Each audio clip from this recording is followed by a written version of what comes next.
In the post-apocalyptic landscapes of the American Southwest, where civilization had long since fractured into scattered settlements and warring tribes, few figures would rise to dominate the imagination and fear of the Wasteland, as Edward Sallow, a man whose intellect, ambition, and vision would transform him into Caesar, the founder and absolute ruler of the legion that would bear his name, and whose story exemplifies the intersection of ideology, ruthlessness, and survival in the irradiated world. Born in 2226, within the relative safety of the followers of the apocalypse, Sallow grew up in an environment that prized knowledge as the ultimate tool for rebuilding civilization,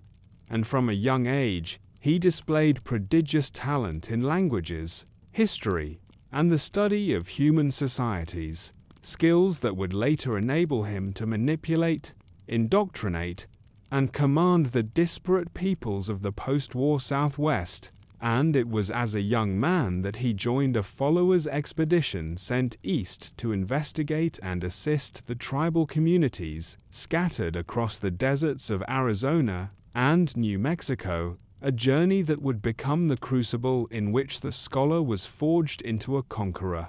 Accompanied by companions including Joshua Graham, a disciplined and morally resolute missionary, Sallow traveled into lands where pre-war knowledge held little currency, where survival depended on adaptability, strength, and an understanding of human nature stripped to its rawest form, and it was during this expedition that he was captured by the Blackfoot tribe, a fragmented and martial people whose survival depended on violence and cunning. And rather than accept victimhood, Sallow seized the opportunity to study them, learning their language, understanding their social structures, and identifying both their weaknesses and potential for transformation, recognizing in their chaotic warfare the same patterns of human behavior that he had read about in the annals of history. And most importantly, he discovered within derelict ruins fragments of Roman texts, chronicles of legions, conquest, and governance that would inspire the ideological and structural foundation of the legion he would create. These texts, preserved by chance through centuries of decay, offered a vision of disciplined society that could impose order over chaos, and Sallow internalized not merely their military strategies, but the philosophy underpinning Roman domination. The integration of conquest, subjugation, and loyalty into a coherent societal framework that prioritized unity and obedience above individual freedom, and from this synthesis, he began to reconceive the tribal societies around him, replacing fragmented allegiances and personal vendettas with the structures of an empire, instituting hierarchy, rigorous discipline, and ritualized obedience, transforming the Blackfoot from a loose collection of fighters into a disciplined army, instilling in them both fear and reverence, teaching tactics, formations, and loyalty to a singular vision. And as their successes mounted, Sallow assumed the name Caesar, not as a ceremonial title, but as a declaration of identity and purpose, positioning himself as both leader and symbol, a living embodiment of the ideals he sought to enforce. The early victories against rival tribes not only solidified his authority, but also provided proof of concept for the methods he had adopted, demonstrating that the Wasteland could be shaped through strategy, indoctrination, and uncompromising discipline. And in these formative years, the Legion coalesced into an organization that was more than a fighting force. It became a state, with its own laws, customs, and expectations, where every victory reinforced the social and ideological hierarchies Caesar imposed, and where failure was met with brutal punishment, often in the form of crucifixion or slavery, tools that served simultaneously as deterrent, punishment, and a means of instilling a sense of destiny. As Caesar's vision was not merely to win battles, but to create a society that reflected the virtues he admired in Rome, where order, loyalty, and strength were paramount, and where the weak were subsumed or eradicated. In the broader context of the post-war West, Caesar's rise represented a stark contrast to the new California Republic, which attempted to restore pre-war democracy and bureaucracy, but often suffered from inefficiency and corruption, and to the followers themselves, whose humanitarian mission was based on compassion and education, virtues that Caesar viewed as dangerously naive in a world governed by survival of the fittest. The legion's expansion eastward was marked by both calculated military campaigns and psychological manipulation, using fear, propaganda, and ritualized violence to integrate conquered peoples into the legion's hierarchical structure, transforming diverse tribal customs into standardized practices that reinforced the authority of Caesar and the ideology of the legion. And through this process, entire cultures were rewritten, languages and traditions replaced, and the concept of loyalty to Caesar as an infallible leader became internalized by those under his rule. The transformation of Sallow from scholar to autocrat was both intellectual and practical, driven by an understanding of human nature as much as by the exigencies of survival, as he realized that knowledge alone was insufficient to shape a fragmented wasteland, that power had to be enforced, and that legitimacy could be manufactured through demonstration of both martial prowess and ideological clarity. By the time the Legion had conquered significant portions of the Colorado River basin, Caesar had established a fully functioning militarized society, with legions divided into centuriae and cohorts, trained to execute campaigns with precision, and supplemented by a network of frumentarii, agents who acted as both spies and enforcers, ensuring obedience, monitoring, loyalty, and reporting dissent directly to Caesar himself. And in doing so, Caesar created not merely a conquering army, but a comprehensive system of governance that extended his authority over the conquered lands, blending the mechanisms of fear, loyalty, and ritualized discipline to ensure that the legion endured not just through the strength of its arms, but through the psychological conditioning of its subjects. Throughout this process, Caesar's vision remained ideologically coherent, emphasizing the elimination of weakness, the unification of the wasteland under a singular moral and martial code, and the cultivation of a society in which personal sacrifice, absolute loyalty, and military discipline were paramount, and all of these elements combined to transform what began as a captured scholar among tribes into one of the most feared and organized forces in the post-war Southwest, a man whose intellectual rigor and strategic genius allowed him to impose order upon chaos, leaving a legacy that would shape the political and military landscape of the Mojave for decades, and whose methods and ideology continue to be studied, both for their effectiveness and for the moral questions they raise about power, civilization, and the human capacity for both creation and destruction in the unforgiving wasteland of the post-nuclear world. Following Caesar's initial rise among the Blackfoot and other fragmented tribes of the post-apocalyptic Southwest, the true consolidation of his power came through the deliberate and systematic forging of the Legion into a disciplined, hierarchical, and expansionist force,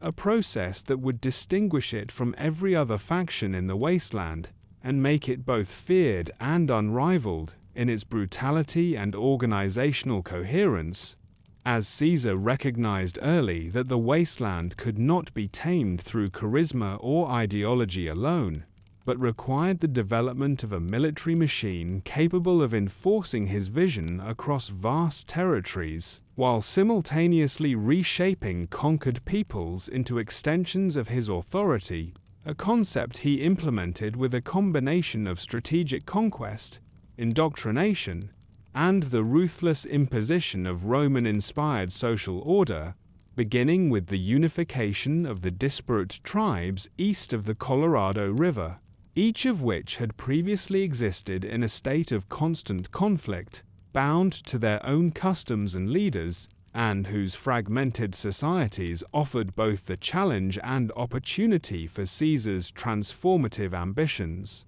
Through a series of calculated campaigns, Caesar moved against rival tribes, not with the chaotic violence that had defined their wars, but with disciplined maneuvers, applying principles of logistics, reconnaissance, and coordinated assaults that had been learned from his study of pre-war military history. And through this application of methodical planning, he demonstrated the effectiveness of leadership grounded in knowledge and strategy, rather than brute force alone, which in turn attracted other warriors and leaders who recognized the advantages of joining a growing, centralized force, and who were willing to accept the authority of Caesar in exchange for the security, stability, and opportunity that the legion provided, while those who resisted were either eliminated or absorbed into the expanding hierarchy as slaves or auxiliary troops. In order to maintain control over these newly subjugated peoples, Caesar implemented a rigid social structure modeled after Roman society, dividing his forces into legions, each commanded by centurions and decanii, creating a chain of command designed to ensure both discipline and accountability, while at the same time instituting codified rituals, oaths of loyalty, and public demonstrations of obedience that reinforce the identity of the legion and its subordination to Caesar himself. And by enforcing this strict order, he not only created a more effective fighting force, but also established a culture of psychological control that would make rebellion costly and loyalty rewarded, thereby weaving ideology, martial training, and social conditioning into a single cohesive system. One of the most distinctive elements of this structure was the systematic use of slavery and crucifixion, practices which served multiple functions simultaneously as punishment for transgression, as deterrents to potential dissenters, and as tools to indoctrinate both soldiers and civilians into the legion's worldview, teaching through fear and spectacle that obedience and service to Caesar were paramount, while weakness and defiance would be met with immediate and visible consequences. And in doing so, Caesar effectively merged practical governance with psychological conditioning, creating an environment in which the lines between military hierarchy and social order were deliberately blurred, and where the process of conquest became inseparable from the cultivation of loyalty and the suppression of independent thought. The training regimen for new recruits, often taken from captured tribes as children or adolescents, emphasized endurance, combat proficiency, and absolute obedience, with lessons designed not only to teach martial skill, but also to instill a sense of identity that was inseparable from their role as legionaries. And through repetition, ritual, and constant exposure to both discipline and the consequences of failure, Caesar's forces transformed raw recruits into soldiers who internalized the values and hierarchy of the legion as naturally as breathing, ensuring that the ideology was enforced not merely externally but internally, as each legionary came to perceive their personal survival and honor as directly tied to their service and loyalty to Caesar, and who would in turn transmit those same lessons to others in a self-perpetuating cycle of conformity and efficiency. The legion's expansion also relied on a sophisticated understanding of logistics and resource management, as Caesar recognized that conquest without sustainability would ultimately fail, and therefore the integration of captured peoples, the requisitioning of food, water, weapons, and pre-war technology, and the establishment of fortified positions along strategic routes such as the Colorado River became central to the consolidation of his empire, allowing the legion not only to move quickly and strike decisively, but also to maintain its forces in hostile environments, demonstrating a level of foresight and planning rare in a post-apocalyptic setting and a reflection of Caesar's ability to synthesize the lessons of history with the demands of the present wasteland. The process of forging the legion also required the careful management of culture and identity, as Caesar sought to erase the particularities of individual tribes while replacing them with a unified set of symbols, practices, and narratives designed to bind his subjects together under a single authority, including standardized uniforms, ritualized ceremonies, and the adoption of a mythicized Roman imagery that elevated Caesar himself to the status of a living icon, both as a practical means of enforcing loyalty and as a psychological tool that provided the legion with a shared identity and purpose. And by doing so, he created a sense of destiny that extended beyond immediate survival, framing conquest and service as part of a historical mission to impose order upon the chaotic wasteland, which in turn reinforced the legitimacy of his authority in the eyes of both soldiers and subjugated peoples. By the time the legion had absorbed multiple tribes and extended its influence across the Arizona and New Mexico deserts, it had become more than a collection of conquered peoples or a military unit. It had become a functioning society with its own internal economy, administrative practices, and social hierarchy, one in which obedience, martial skill, and ideological conformity were both necessary and rewarded, and where every act of conquest and integration further entrenched Caesar's power and the cohesion of his empire, allowing him to plan further campaigns, maintain internal stability, and position the legion as a force capable of challenging the established powers of the West, including the new California Republic, whose democratic institutions and bureaucratic inefficiencies would eventually make them the ideological and military foil against which Caesar would define his ultimate goals. Through these early years of consolidation and expansion, Caesar demonstrated a rare combination of intellectual acumen, strategic foresight, and psychological insight, creating a military and social structure that leveraged both fear and loyalty, ideology and organization, in order to craft an empire in the ruins of a fragmented world. And it is in this deliberate and methodical forging of the legion, through conquest, indoctrination, discipline, and the imposition of a unified identity, that the true genius and terror of Caesar's vision becomes evident, as he transformed not just the lands under his control, but the very people themselves into instruments of a vast, enduring, and uncompromisingly ordered state, one whose legacy would dominate the historical imagination of the post-war Southwest, and set the stage for the plenty, conflicts, and choices that would define the Mojave decades later.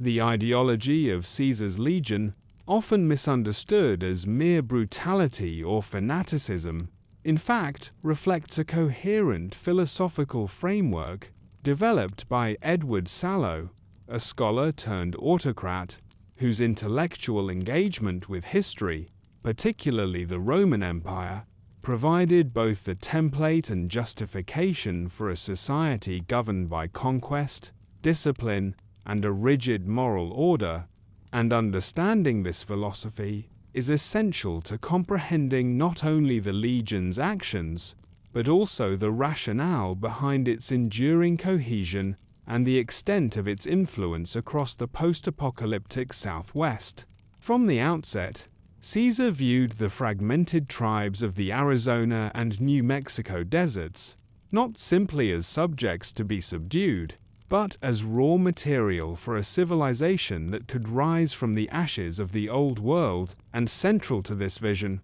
was the belief that weakness, indecision, and disunity were existential threats, not only to individuals, but to entire societies, and therefore the elimination of these traits, whether through physical conquest, social restructuring, or psychological conditioning, was both a practical and moral imperative, and in this sense, the Legion's violence was never arbitrary but instrumental, serving the dual purposes of survival and ideological enforcement, reinforcing the notion that the ends of civilization justified the means of subjugation, slavery, and crucifixion, which were framed as necessary instruments of order and as lessons to those who would otherwise falter under the pressures of the wasteland. Caesar's reading of pre-war history, particularly Roman military and political thought, led him to embrace the idea that civilization could not exist without hierarchy, discipline, and centralized authority, and that the moral frameworks of the Old World, such as democracy or egalitarianism, were ill-suited to the harsh realities of post-nuclear life, and thus he developed a philosophy in which loyalty, obedience, and martial competence were the primary virtues, and weakness, dissent, and individualism were liabilities that threatened collective survival. And this philosophy permeated every level of Legion society, from the soldiers who were drilled to obey without question, to the subjugated tribes who were absorbed into the social and religious rituals designed to instill allegiance to Caesar himself, and in doing so, Caesar created a self-reinforcing system in which ideology, social structure, and military organization were inseparable and mutually sustaining,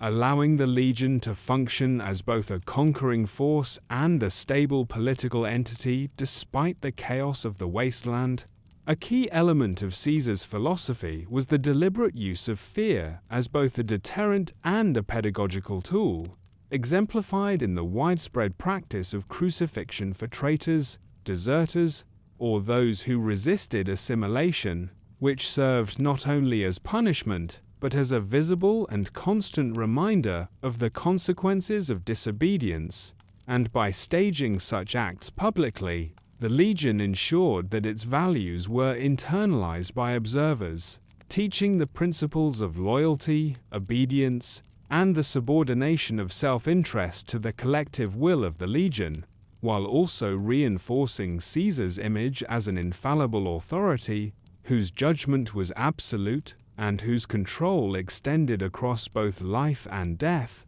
creating a moral and psychological environment in which deviation from the prescribed norms was almost unthinkable, and where the survival and honor of an individual were directly tied to their service to Caesar's vision. In addition to fear, the Legion's philosophy relied heavily on the concept of destiny, which Caesar cultivated both as a personal narrative and as a societal myth, framing conquest and assimilation as part of a historical mission to unify and civilize the wasteland. And in this way, he elevated the role of the legionaries from mere soldiers to participants in a transcendent project, imbuing their actions with meaning that extended beyond immediate survival or material gain. And by doing so, he created a culture in which personal ambition and the will to survive were aligned with the broader objectives of the state, ensuring that loyalty was not coerced alone, but internalized as a value, and that each act of conquest reinforced both the practical and ideological foundations of the empire. Caesar also exhibited a pragmatic understanding of human nature, recognizing that morality and idealism could not be imposed on a population unprepared for the realities of post-war existence. and therefore he rejected conventional notions of ethics in favor of a utilitarian calculus in which the consolidation of power, the stability of society, and the survival of the strong took precedence over compassion for the weak or abstract notions of justice. And within this framework, cruelty, coercion, and ritualized violence were not signs of moral failing but expressions of necessary governance, and those who failed to adhere to this system were either reformed, punished, or removed entirely, which created an environment in which the values of the Legion were both clearly defined and enforced consistently, producing a social order that was predictable, stable, and resilient, capable of sustaining itself across both victories and setbacks. The philosophical underpinnings of the Legion also extended to the treatment of conquered peoples, particularly the use of slavery, indoctrination, and cultural assimilation, which were justified as means to instill discipline, erase weakness, and unify disparate populations under a single ideology. And in this context, the subjugation of women, the restructuring of family units, and the imposition of Romanized rituals were not arbitrary acts of cruelty, but deliberate measures designed to create cohesion, control, and loyalty, producing a society in which every member understood their role and function, and where deviation from the prescribed norms threatened both individual survival and the stability of the larger order. Moreover, Caesar's philosophical system emphasized meritocracy within its martial hierarchy,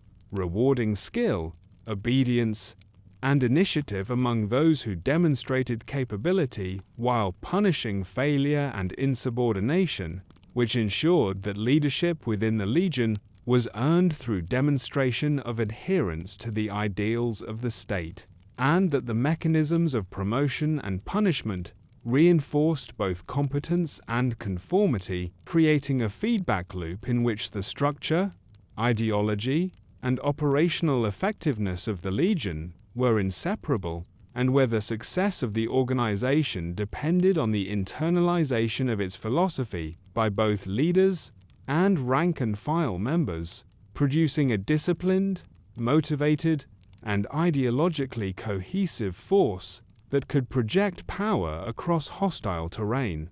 Central to understanding Caesar's philosophy is also the role of history as both guide and justification, as he repeatedly cited the Roman Empire as proof that disciplined governance, conquest, and subjugation were the only viable path to civilization, interpreting their successes and failures through the lens of survival and practical efficiency rather than morality, and using these lessons to construct a society in which obedience, conquest, and indoctrination were not only normalized but valorized, and where the very identity of the Legion and its members was defined by participation in this ongoing historical project, a project that conflated personal loyalty, military discipline, and ideological commitment into a single, inseparable concept, and that allowed Caesar to impose his vision across diverse and often fractious populations. The ultimate outcome of this philosophical framework was the creation of a society capable of extraordinary cohesion and efficiency, yet simultaneously defined by brutality, coercion, and a stark hierarchy that left little room for dissent, individuality, or compassion. And it is in this synthesis of intellectual rigor, historical awareness, and pragmatic ruthlessness that the genius and terror of Caesar's Legion can be most clearly understood, as it demonstrates that the Legion was not merely a band of marauders, but a consciously constructed civilization, one in which ideology, military power, and social engineering were fused into a coherent and highly effective system, one whose influence and legacy would shape the political, social, and military landscape of the Mojave Desert and beyond for decades, and whose philosophical foundation remains one of the most striking examples of how human intellect, history, and ambition can be transformed into both order and oppression in the aftermath of nuclear catastrophe. After establishing the foundations of the Legion through conquest, discipline, and the consolidation of tribal societies, Caesar turned his attention westward, toward the Colorado River, understanding that the expansion of his empire required both strategic foresight and relentless execution, and that controlling the river's course was not merely a matter of geography, but a tactical imperative, as the river served as a lifeline through the harsh desert terrain, providing access to resources, trade routes, and potential avenues for further conquest, and thus the march to the Colorado became both a logistical challenge and an ideological campaign, a demonstration of the Legion's ability to project power across hostile and unpredictable landscapes, while simultaneously reinforcing the cohesion, morale, and discipline of its forces. The campaigns that took Caesar and his legions west were characterized by meticulous planning, careful reconnaissance, and a deliberate application of overwhelming force, in stark contrast to the chaotic skirmishes and raids that had typified tribal warfare prior to his arrival. And it was in this context that the Legion's reputation as an organized and ruthless military machine began to take shape, as both allies and enemies came to understand that Caesar's forces were capable of sustained, coordinated operations that could adapt to terrain, weather, and the unpredictable tactics of other wasteland factions, and that such capabilities were enforced by a rigid hierarchy and the unyielding personal authority of Caesar himself. The tribes and settlements along the route to the Colorado were subjected to both military pressure and ideological indoctrination, as Caesar sought to integrate conquered peoples into the Legion, not simply as subjects, but as participants in the construction of a unified civilization, and this process involved the systematic dismantling of local power structures, the imposition of Roman-inspired hierarchy, and the enforcement of loyalty through both fear and reward, with successful integration resulting in elevation within the Legion's ranks, and resistance met with crucifixion, enslavement, or execution, serving as both punishment and a public demonstration of the consequences of defiance. And in doing so, Caesar reinforced his authority while simultaneously creating a network of compliant populations that could sustain further campaigns. In addition to military and social strategies, the march to the Colorado required careful logistical planning, as sustaining large bodies of troops in desert environments necessitated the procurement and distribution of water, food, weapons, and other resources, and Caesar's attention to these details reflected a level of strategic sophistication rarely seen among post-war factions, ensuring that the Legion could maintain operational tempo, project force across vast distances, and endure attrition that would cripple less organized groups. And in this way, the campaigns themselves became a demonstration of both tactical acumen and administrative competence, proving the viability of Caesar's model of conquest and control. The interactions between the Legion and the new California Republic began to take shape during this westward expansion, as both powers increasingly recognized each other as competitors for influence and control over the same territories. And although full-scale conflict had yet to erupt, skirmishes, reconnaissance missions, and intelligence gathering signaled the emerging ideological and military confrontation that would later culminate at Hoover Dam, and the approach of the Legion toward the Colorado was perceived by the NCR not merely as a threat to settlements and trade, but as an existential challenge to their expansionist policies. As the disciplined,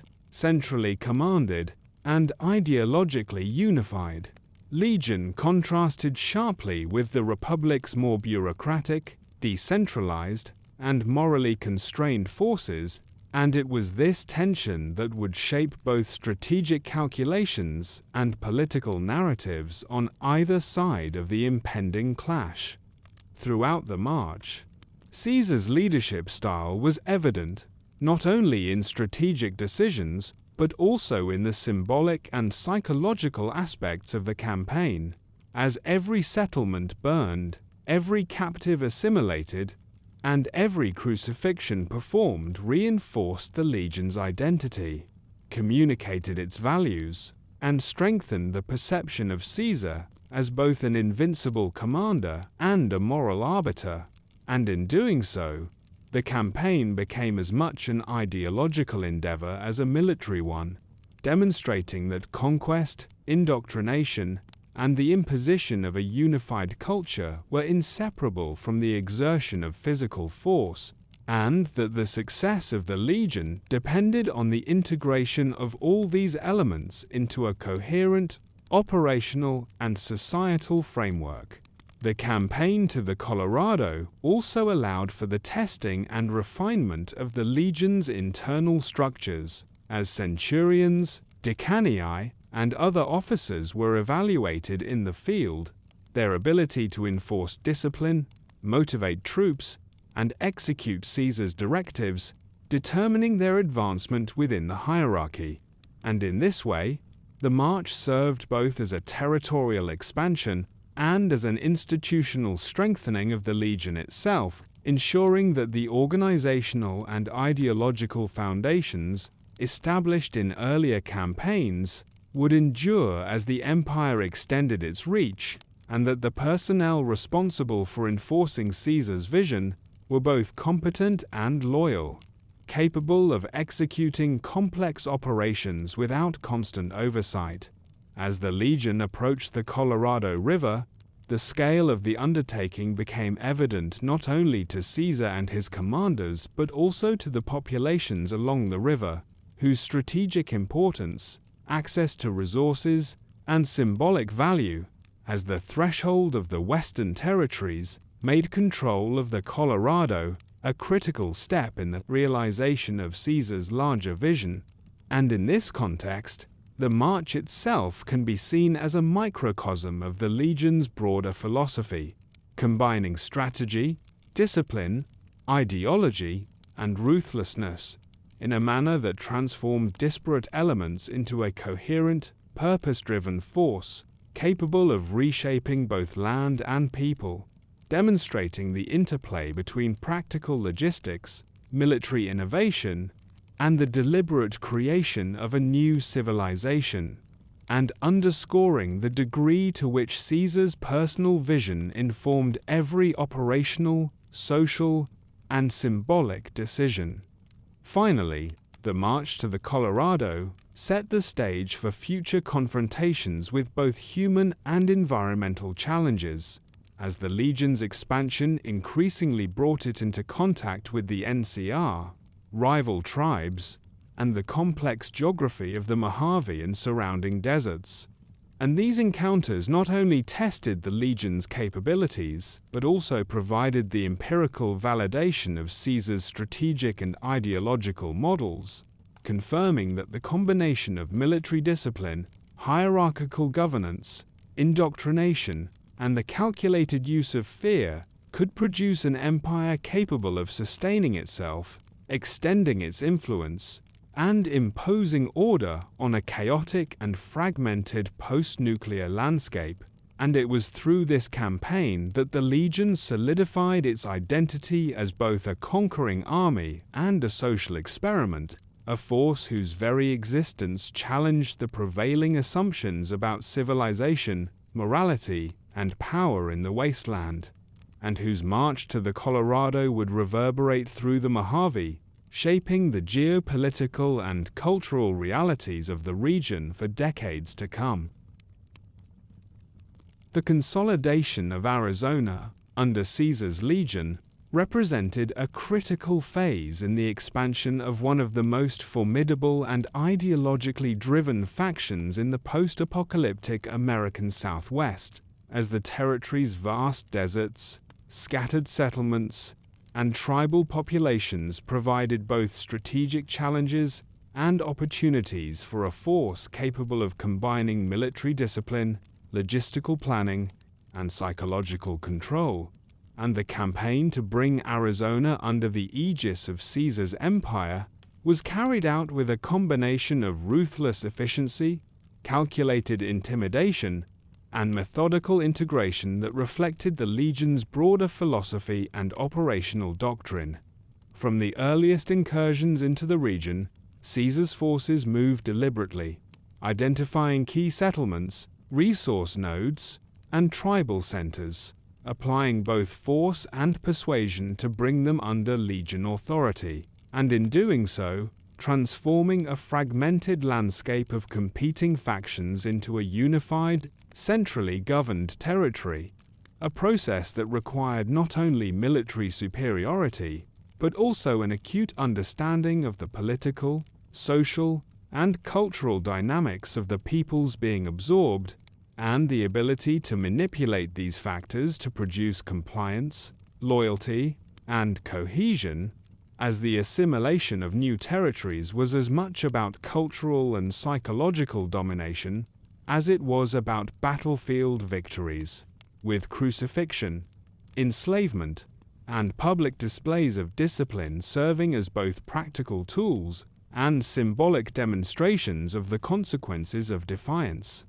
The campaigns across Arizona were marked by careful reconnaissance, logistical foresight, and the strategic use of fear and spectacle to enforce compliance, with Caesar's legions demonstrating an operational sophistication rarely seen in the Wasteland, executing maneuvers that maximized the effectiveness of their smaller numbers against larger, less organized tribal coalitions, and employing the principles of Roman military organization, coordinated formations, clearly delineated command structures, and disciplined execution of orders to achieve decisive results, which not only solidified territorial control, but also reinforced the psychological authority of Caesar himself, as his subjects came to associate victory, stability, and survival directly with obedience to the legion and to their leader, whose presence and reputation were amplified by both propaganda and the ritualized practices that permeated the legion's culture. The establishment of Flagstaff as the administrative and symbolic capital of the legion in Arizona was a key component of this process, as it served both as a logistical hub for further campaigns and as a center for the codification and enforcement of the legion's laws, hierarchy, and ideology, enabling Caesar to exercise control over distant territories through a combination of local leadership, military oversight, and the disciplined bureaucracy of the legion's command structure. And in this way, the territory was not merely conquered, but incorporated into a functioning empire with internal coherence, social stratification, and clearly defined rules of governance, with centurions, decani, and frumentari, ensuring that the central authority was maintained and that the ideological and practical objectives of the legion were consistently applied across all levels of society. The campaign to take Arizona also involved the systematic destruction or assimilation of rival power centers, with settlements and tribal leaders who resisted being crushed or absorbed, while those who submitted were integrated into the legion's social and military systems, trained, indoctrinated, and compelled to adopt Romanized practices, including the subordination of local customs, adherence to the legion's hierarchy, and participation in rituals that reinforced both loyalty and the broader ideological vision, producing a homogenized population whose personal identity became inseparable from service to Caesar, and the success of the legion, and ensuring that the social fabric of the conquered territory was aligned with the objectives of empire rather than fractured by traditional loyalties or regional autonomy.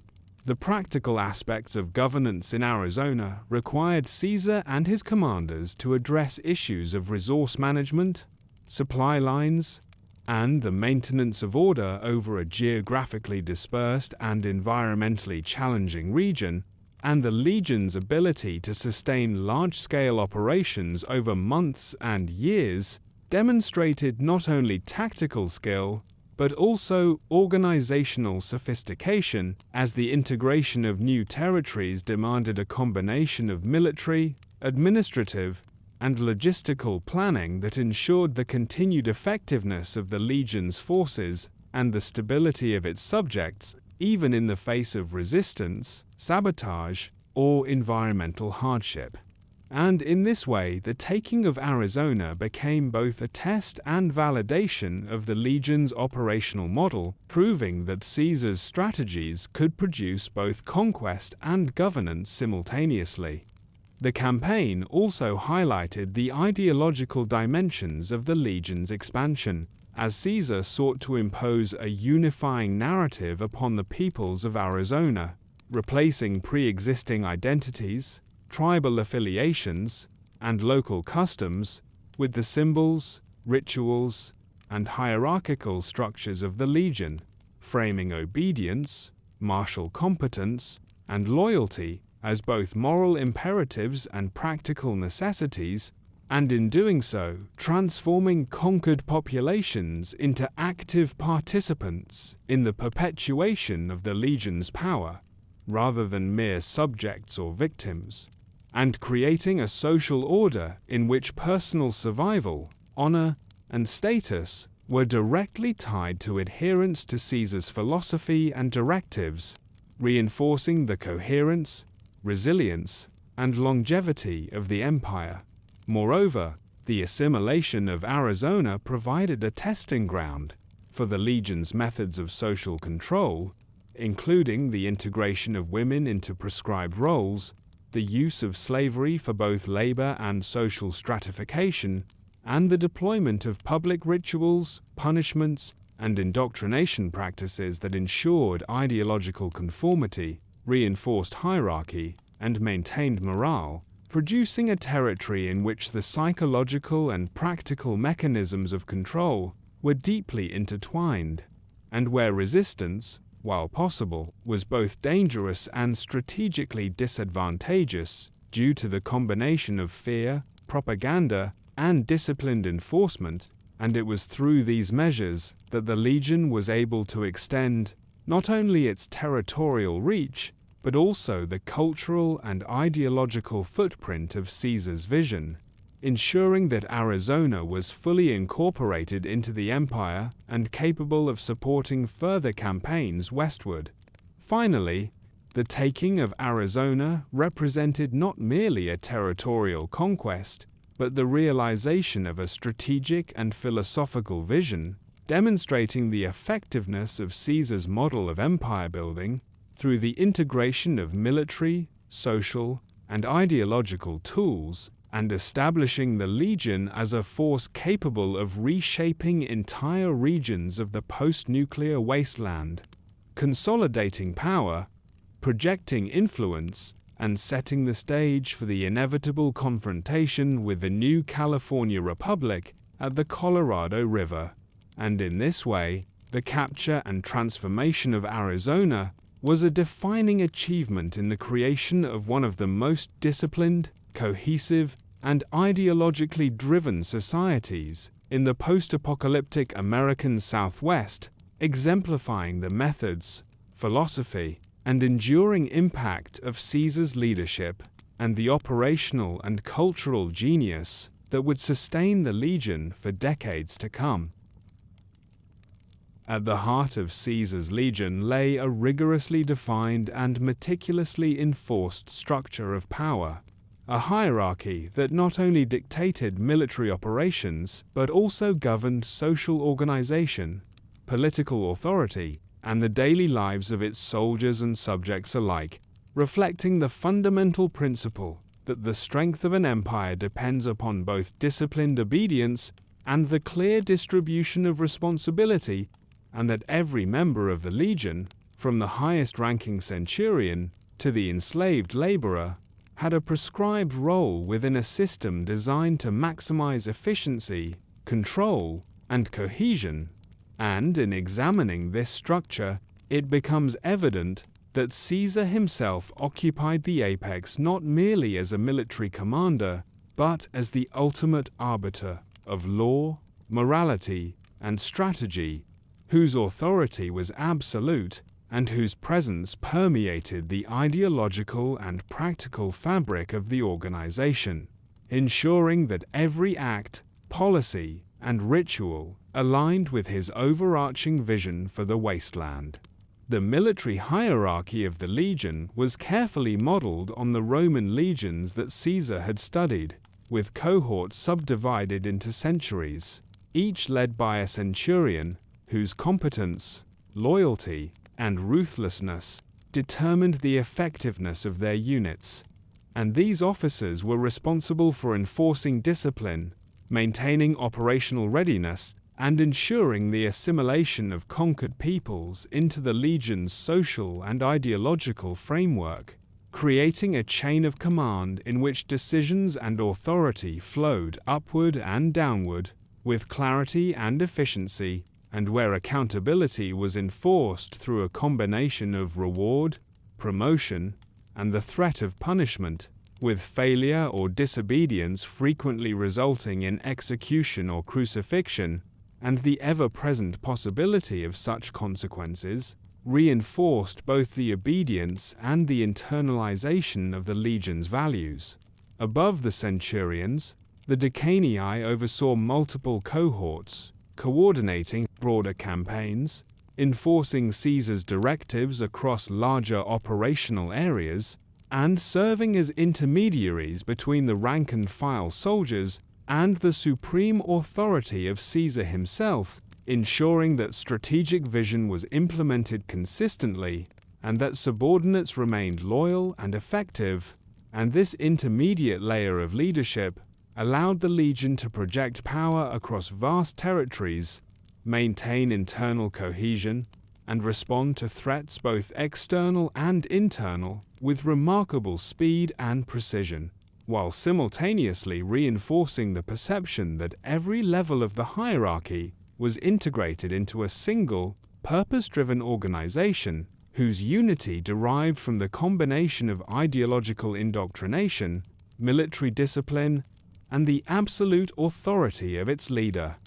One of the most distinctive elements of the legion's structure was the frumentarii, a specialized intelligence and enforcement corps, whose responsibilities extended beyond traditional military duties to include espionage, sabotage, assassination, and the monitoring of loyalty both within the legion and among the populations under its control, and whose presence ensured that dissent, subversion, or disobedience could be identified and addressed before it became a threat to stability, and that the central authority of Caesar remained unchallenged, as these operatives reported directly to him, providing intelligence, carrying out secret missions, and enforcing ideological conformity, creating a climate of both fear and efficiency that enhanced the legion's ability to operate across dispersed and hostile territories with minimal risk of rebellion or insubordination.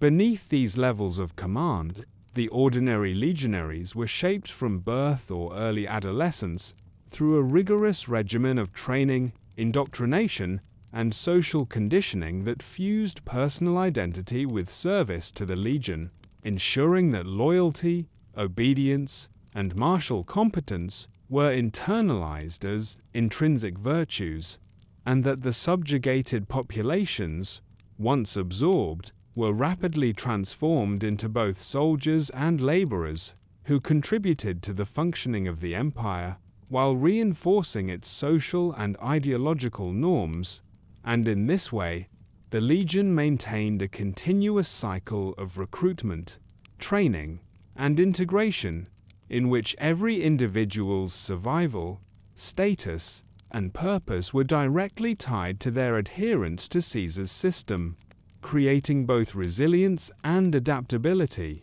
and minimizing the likelihood of fracture under the pressures of warfare or territorial expansion. Central to the Legion's hierarchy was also the codification of laws, rituals, and social expectations, which served both as instruments of control and as expressions of the Empire's ideological framework, ensuring that every act, from the conduct of soldiers in battle to the behavior of slaves in daily life, was consistent with the values, norms, and objectives established by Caesar, and that deviation from these standards was met with consequences that were immediate, public, and psychologically instructive, thereby reinforcing cohesion and obedience, while simultaneously demonstrating the consequences of weakness or rebellion. And through this system, the Legion achieved a level of social engineering unprecedented in the post-nuclear world,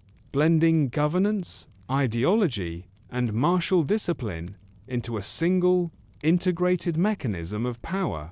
The role of slavery and social stratification within the Legion further reinforced this structure, as conquered populations were assigned positions according to their abilities, loyalty, and potential threat, ensuring that resources, labor, and human capital were allocated efficiently, while also maintaining clear social hierarchies that underscored the authority of the military elite and of Caesar himself, and in this way, both military and civil functions were embedded within a single organizational framework that allowed the empire to function effectively across vast and diverse territories, and to mobilize manpower, resources, and obedience with remarkable efficiency. Moreover, the symbolic and ritual dimensions of the Legion's power structure were carefully designed to reinforce the authority of Caesar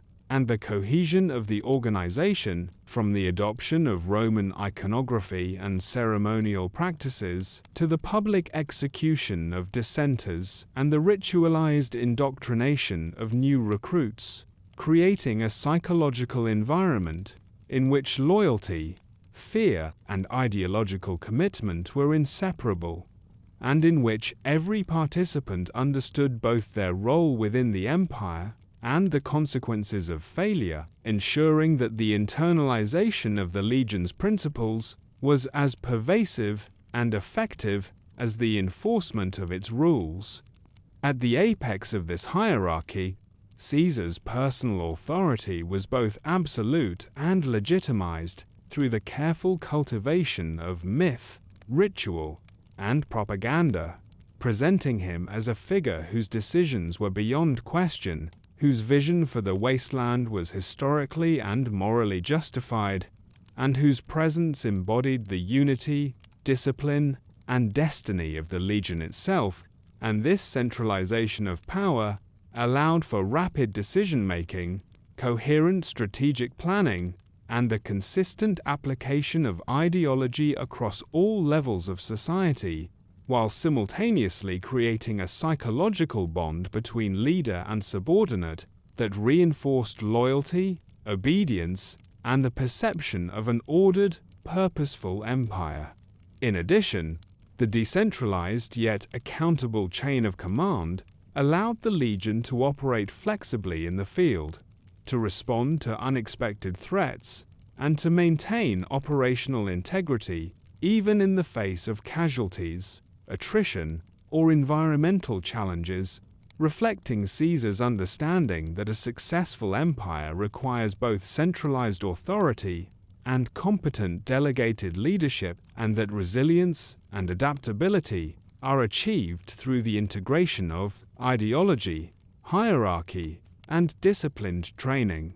The structure of power also extended beyond the military sphere to encompass social control, resource allocation, and the assimilation of conquered peoples, ensuring that the political, cultural, and economic dimensions of the empire were tightly coordinated with its military operations, and that the success of the legion was not merely measured in victories on the battlefield, but in the enduring stability, cohesion, and productivity of its territories, and the ability of Caesar's vision to sustain itself through successive generations, reinforced by indoctrination, ritual, and the continuous demonstration of authority. Ultimately, the legion's structure of power reflects a deliberate synthesis of military, ideological, and administrative principles designed to ensure both immediate effectiveness and long-term sustainability,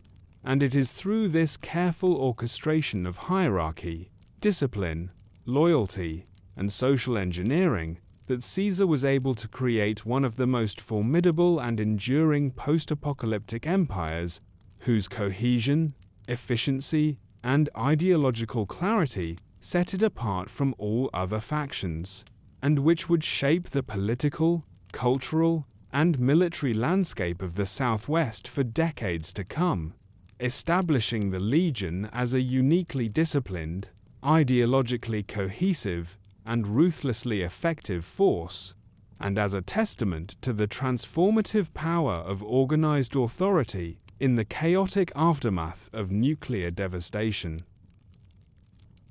The life of a legionary in Caesar's empire was defined by a combination of strict discipline, martial training, ideological indoctrination, and social subjugation, representing a deliberate fusion of personal development and state-directed utility, in which every action, belief, and duty was designed to reinforce the cohesion, efficiency, and ideological conformity of the legion, and to ensure that individuals were fully committed to the objectives and authority of Caesar, whose vision for the Wasteland dictated not only the overarching strategic goals of conquest, but also the moral and cultural parameters within which each soldier was expected to operate. And in examining the daily experiences, expectations, and rituals of a legionary, it becomes apparent that service in the legion was both a path to power and an exercise in personal discipline, in which personal autonomy was subordinated entirely to the collective, and where identity was defined by obedience, skill, and loyalty, rather than by prior history, heritage, or individual preference. From the earliest moments of recruitment, often occurring in adolescence or early adulthood, through capture, assimilation, or voluntary enlistment from allied tribes, legionaries were immersed in a regimen designed to forge both physical competence and psychological conformity, including rigorous combat drills, weapons training, endurance exercises, and strategic education, combined with the inculcation of the legion's moral code, historical narratives, and social norms, so that each soldier not only understood the practical mechanics of warfare, but also internalized the ideological rationale that justified conquest, subjugation, and discipline, and which framed their service as participation in a historical project that extended beyond immediate survival or material gain, creating a sense of purpose, identity, and loyalty that was inseparable from their role within the legion. Daily life for a legionary was regimented, with clearly defined duties ranging from patrol and guard assignments to labor and participation in military campaigns, all of which were overseen by a hierarchy of centurions, decanii, and other officers, whose authority was absolute, and whose enforcement of rules, expectations, and discipline ensured that order and predictability were maintained even in the most austere or hostile environments, while also providing opportunities for merit-based advancement for those who demonstrated skill, courage, and adherence to the legion's values. And by doing so, the legion created a social system in which both fear and reward were systematically applied to shape behavior, reinforce hierarchy, and perpetuate loyalty, while simultaneously producing an army capable of sustained operations across vast and challenging terrain. The indoctrination process for new recruits and assimilated populations emphasized the absolute primacy of Caesar, whose authority was presented as both divinely inspired and historically justified, and through ritual, instruction, and exposure to the consequences of disobedience, legionaries came to internalize the idea that personal survival, honor, and purpose were directly tied to obedience and service, and that deviation from the prescribed code was not only socially unacceptable, but existentially dangerous.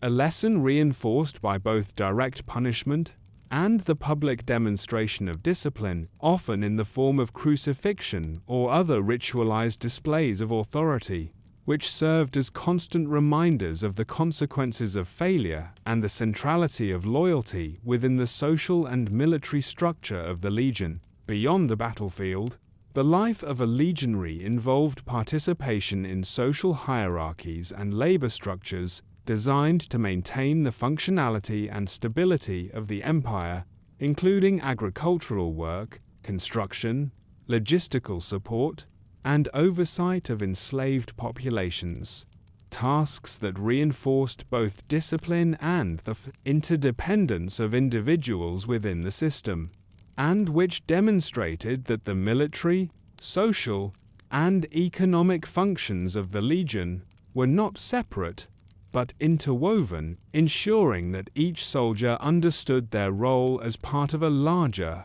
purpose-driven society, in which personal actions directly influenced the success, stability, and expansion of the empire, and where adherence to the legion's code was inseparable from the operational and cultural survival of the collective. Camaraderie, rivalry, and hierarchy among soldiers were regulated and intensified by training, campaigns, and shared exposure to both reward and punishment, creating bonds of loyalty that were reinforced by shared ideology and the pressures of combat, while also fostering an internal competition for status, promotion, and recognition, which served to motivate performance and ensure that merit and competence were rewarded within the constraints of the rigid hierarchy, and that the most capable individuals were identified, developed, and integrated into positions of authority,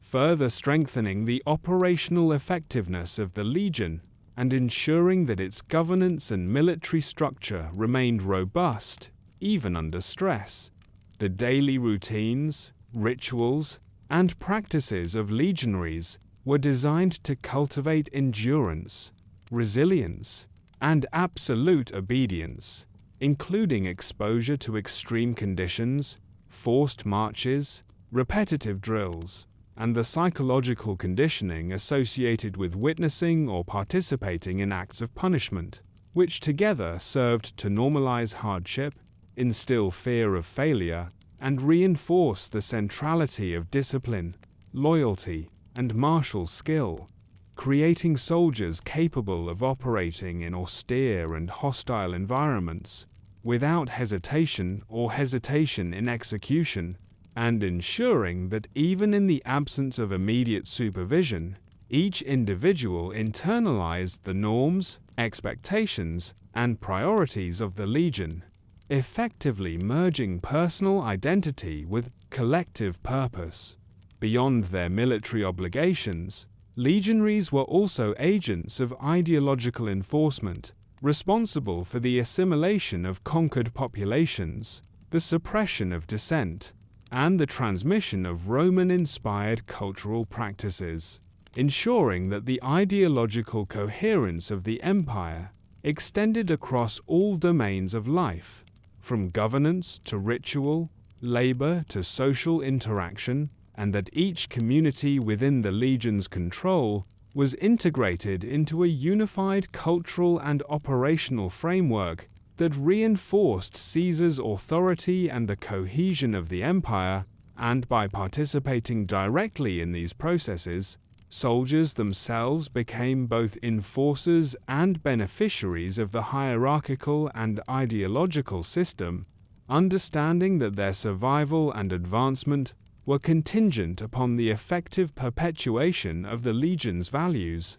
The life of a legionary also carried profound psychological implications, as the combination of indoctrination, hierarchical authority, ritualized punishment, and exposure to violence conditioned individuals to view the world through the prism of loyalty, obedience, and martial excellence, in which deviation, or weakness, was both morally and practically unacceptable, and where the legion's ideology provided both justification for conquest and a framework for understanding one's place within the post-apocalyptic social order, creating a population of individuals whose internalized belief system mirrored the external enforcement mechanisms of the state, and whose commitment to the legion's objectives was as much a product of personal conviction as of fear, habit, and structured reinforcement.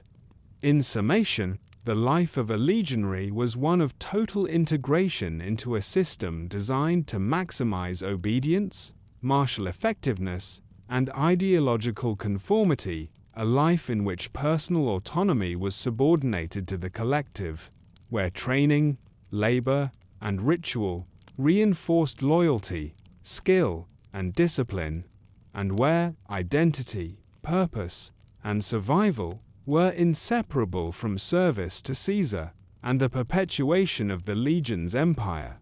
And it is through this structured, comprehensive, and psychologically immersive experience that the legion was able to produce both a formidable military force and a socially integrated empire, ensuring that its cohesion, operational capability, and ideological fidelity endured across generations, and that the life of each individual, though constrained and often brutal, was both a reflection and a reinforcement of the enduring strength, philosophy, and vision of Caesar's dominion over the post-nuclear Southwest.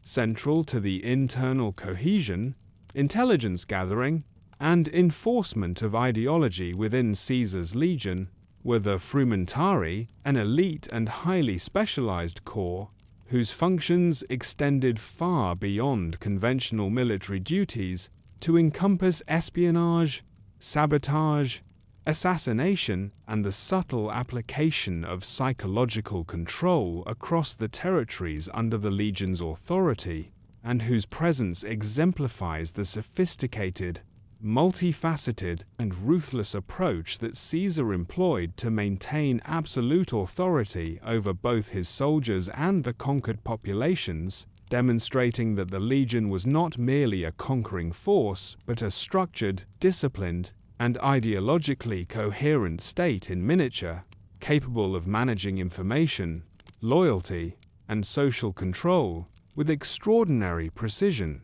and whose success relied on both the skill of the operatives themselves and the strategic vision of Caesar, who recognized that power in the post-apocalyptic wasteland was as much a matter of information and perception as it was of force. The frumentari were recruited from among the most capable, loyal, and psychologically resilient legionaries, often individuals who had demonstrated exceptional skill in combat, discipline, or political acumen, and whose selection was itself a highly controlled process, ensuring that the corps was composed of operatives who could be trusted with the most sensitive and dangerous tasks, including infiltrating rival factions, monitoring the loyalty of subordinates, enforcing ideological conformity, and eliminating threats to Caesar's authority. And in this sense, the frumentari functioned as both the eyes and ears of the legion, providing intelligence, surveillance, and enforcement capabilities that allowed the leadership to anticipate rebellion, identify weaknesses, and maintain internal stability, even across the dispersed and geographically challenging territories of the empire. Operationally, the Fromentarii were expected to exercise autonomy, judgment, and discretion in carrying out their assignments. Yet all actions were guided by a strict ethical and procedural framework defined by the Legion's ideology and by Caesar's direct commands, balancing the flexibility required for intelligence operations with the overarching imperative of loyalty, discipline, and the preservation of hierarchical order, and in this way, the corps represented a fusion of military, administrative,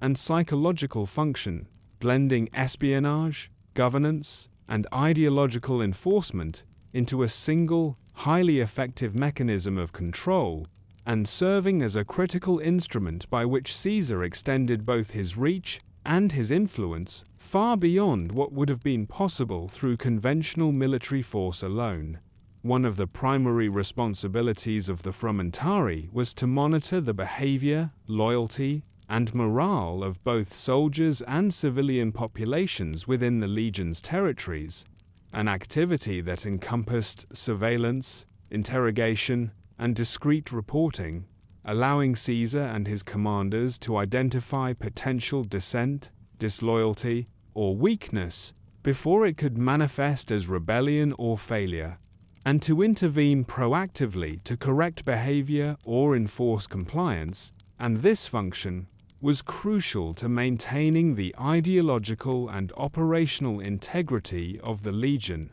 as the combination of widespread conquest, diverse populations, and dispersed forces created inherent risks to cohesion that required sophisticated mechanisms of oversight, control, and intelligence gathering, and it was through the Fromentarii that Caesar achieved a level of situational awareness and command efficacy that distinguished his empire from other post-apocalyptic factions. In addition to monitoring loyalty, the Fromentarii were often tasked with strategic infiltration of rival factions, sabotage of enemy operations, and targeted assassination of individuals who posed political or military threats to the Legion, functions that required discretion, resourcefulness, and an acute understanding of both human behavior and operational strategy. And through these actions,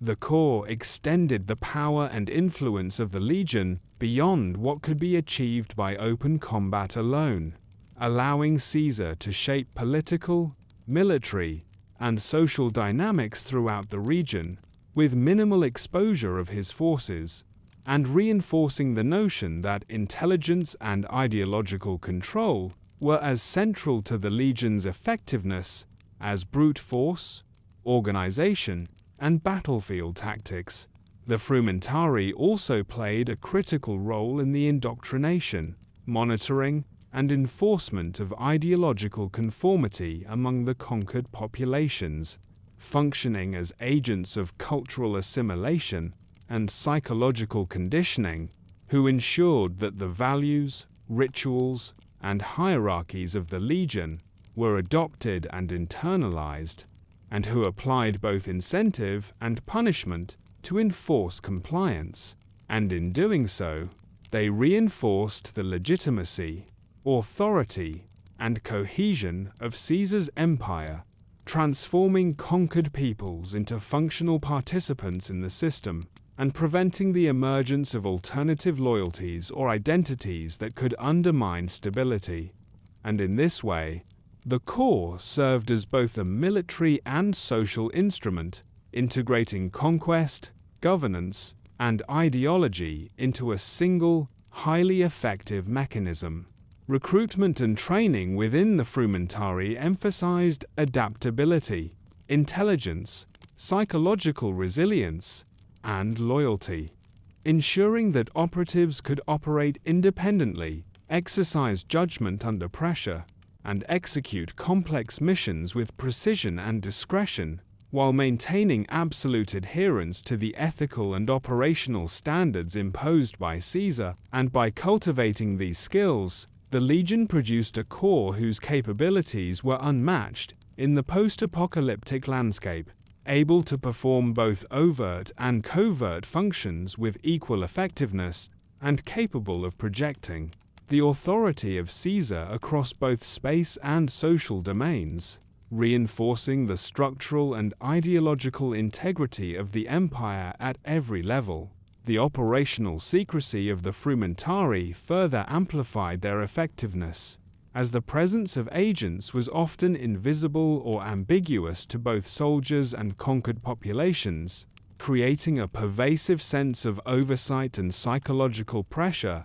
that encouraged compliance, deterred rebellion, and reinforced the perception of Caesar's omniscience. And in doing so, the corps not only gathered intelligence, but also actively shaped behavior through subtle, indirect, and sometimes lethal interventions, demonstrating the integration of psychological control into the very structure of the Legion, and underscoring the degree to which power, ideology, and operational effectiveness were inseparable within Caesar's empire. The symbolic and practical significance of the Frumentari also extended to internal promotions, discipline, and the management of leadership within the Legion, as the corps was often involved in evaluating centurions, decanii, and other officers, providing information on performance, loyalty, and potential threats,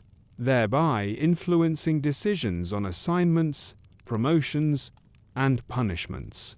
and ensuring that positions of authority were filled by individuals who not only possessed competence, but also unwavering adherence to Caesar's vision, creating a feedback loop in which operational effectiveness, ideological fidelity, and hierarchical control reinforced one another, producing a highly resilient and coherent organizational structure capable of sustaining itself across both time and conflict. In summation, the Frumentari represent one of the most sophisticated and effective mechanisms of internal control, intelligence, and enforcement in the post-apocalyptic Southwest, functioning simultaneously as spies, enforcers, educators, and disciplinarians, and allowing Caesar to extend his influence, authority, and ideology across vast territories and diverse populations with extraordinary efficiency. And it is through the eyes, ears, and actions of this corps that the true power, coherence, and enduring effectiveness of the Legion can be fully understood, demonstrating that the Empire's strength derived not solely from its military might, but from its ability to integrate intelligence, ideology, and social control into a singular, highly disciplined, and ruthlessly effective system of governance and conquest.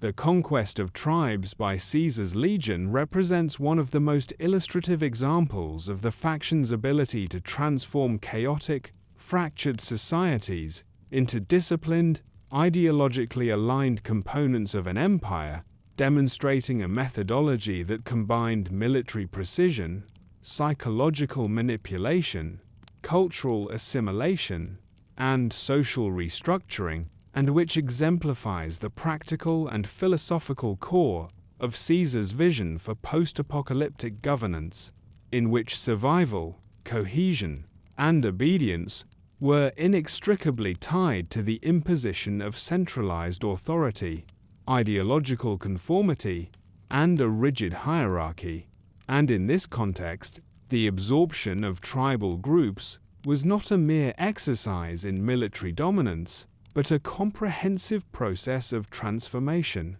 in which every conquered population was systematically stripped of autonomous power, restructured socially and militarily, and integrated into the Legion's organizational framework, ensuring that both the conquered peoples and the soldiers responsible for their assimilation understood the primacy of Caesar's authority and the inevitability of obedience. The campaigns against tribes across the Arizona, New Mexico, and Mojave regions were executed with a calculated combination of intimidation, tactical superiority, and selective negotiation, reflecting Caesar's understanding that brute force alone was insufficient to create lasting compliance, and that the successful incorporation of tribal populations required both coercion and structured social engineering, including the assignment of conquered leaders to subordinate roles, the placement of tribal members into labor or military positions according to their abilities, and the imposition of Romanized rituals, symbols, and hierarchies designed to overwrite pre-existing cultural and political identities, thereby creating a homogenized population whose loyalty, productivity, and behavior could be reliably predicted, monitored, and enforced. Crucial to the legion's approach was the demonstration of both mercy and ruthlessness, in a way that reinforced Caesar's authority and the ideological foundations of the empire, as tribes that submitted quickly and demonstrated compliance were often allowed to retain some internal leadership, granted relative autonomy in daily affairs, and integrated into the legionary structure as auxiliaries, while those who resisted were subjected to extreme forms of punishment, including crucifixion, enslavement, and systematic destruction of their villages.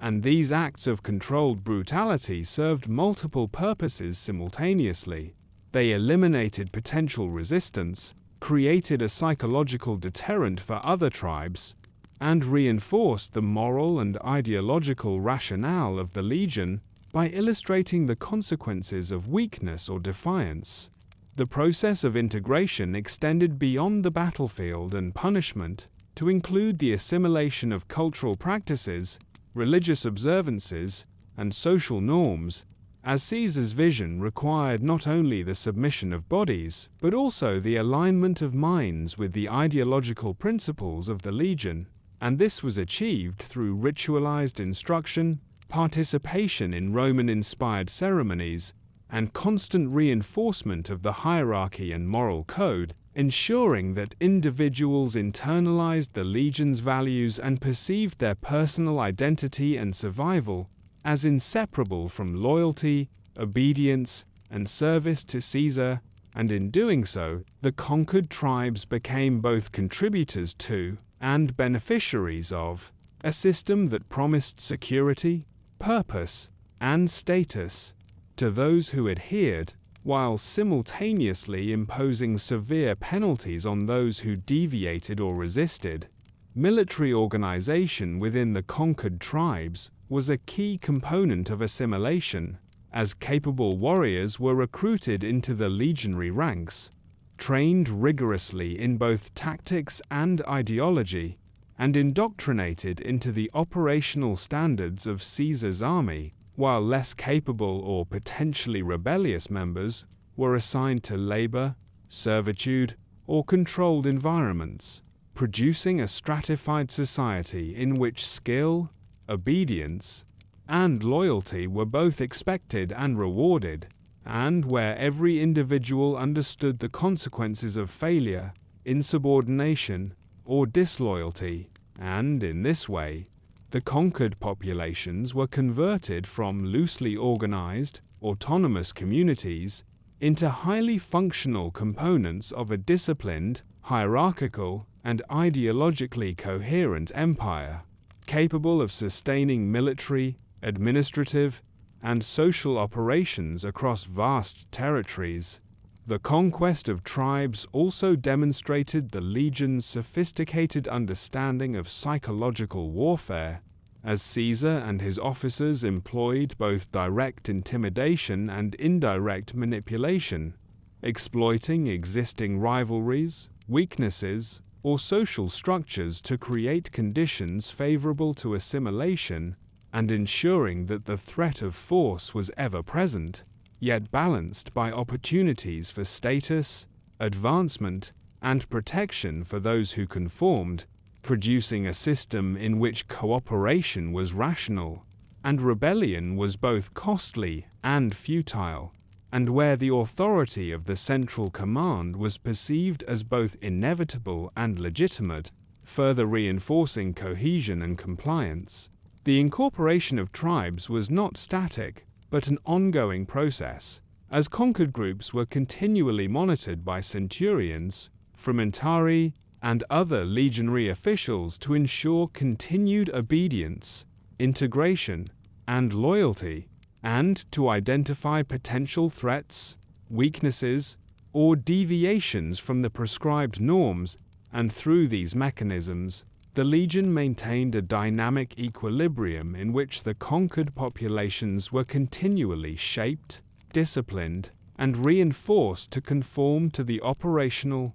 social, and ideological requirements of the empire, while also providing a pool of manpower, labor, and auxiliary forces to support further campaigns and expansion. Strategically, the conquest of tribes allowed the legion to consolidate territory, secure vital resources such as water, arable land, and pre-war technology, and establish a network of fortified positions, supply lines, and administrative centers that enabled sustained operations across challenging and often hostile environments, demonstrating that the legion's approach was not only ideologically driven, but also grounded in pragmatic considerations of logistics, sustainability, and operational efficacy, ensuring that the empire could both expand and endure, despite environmental,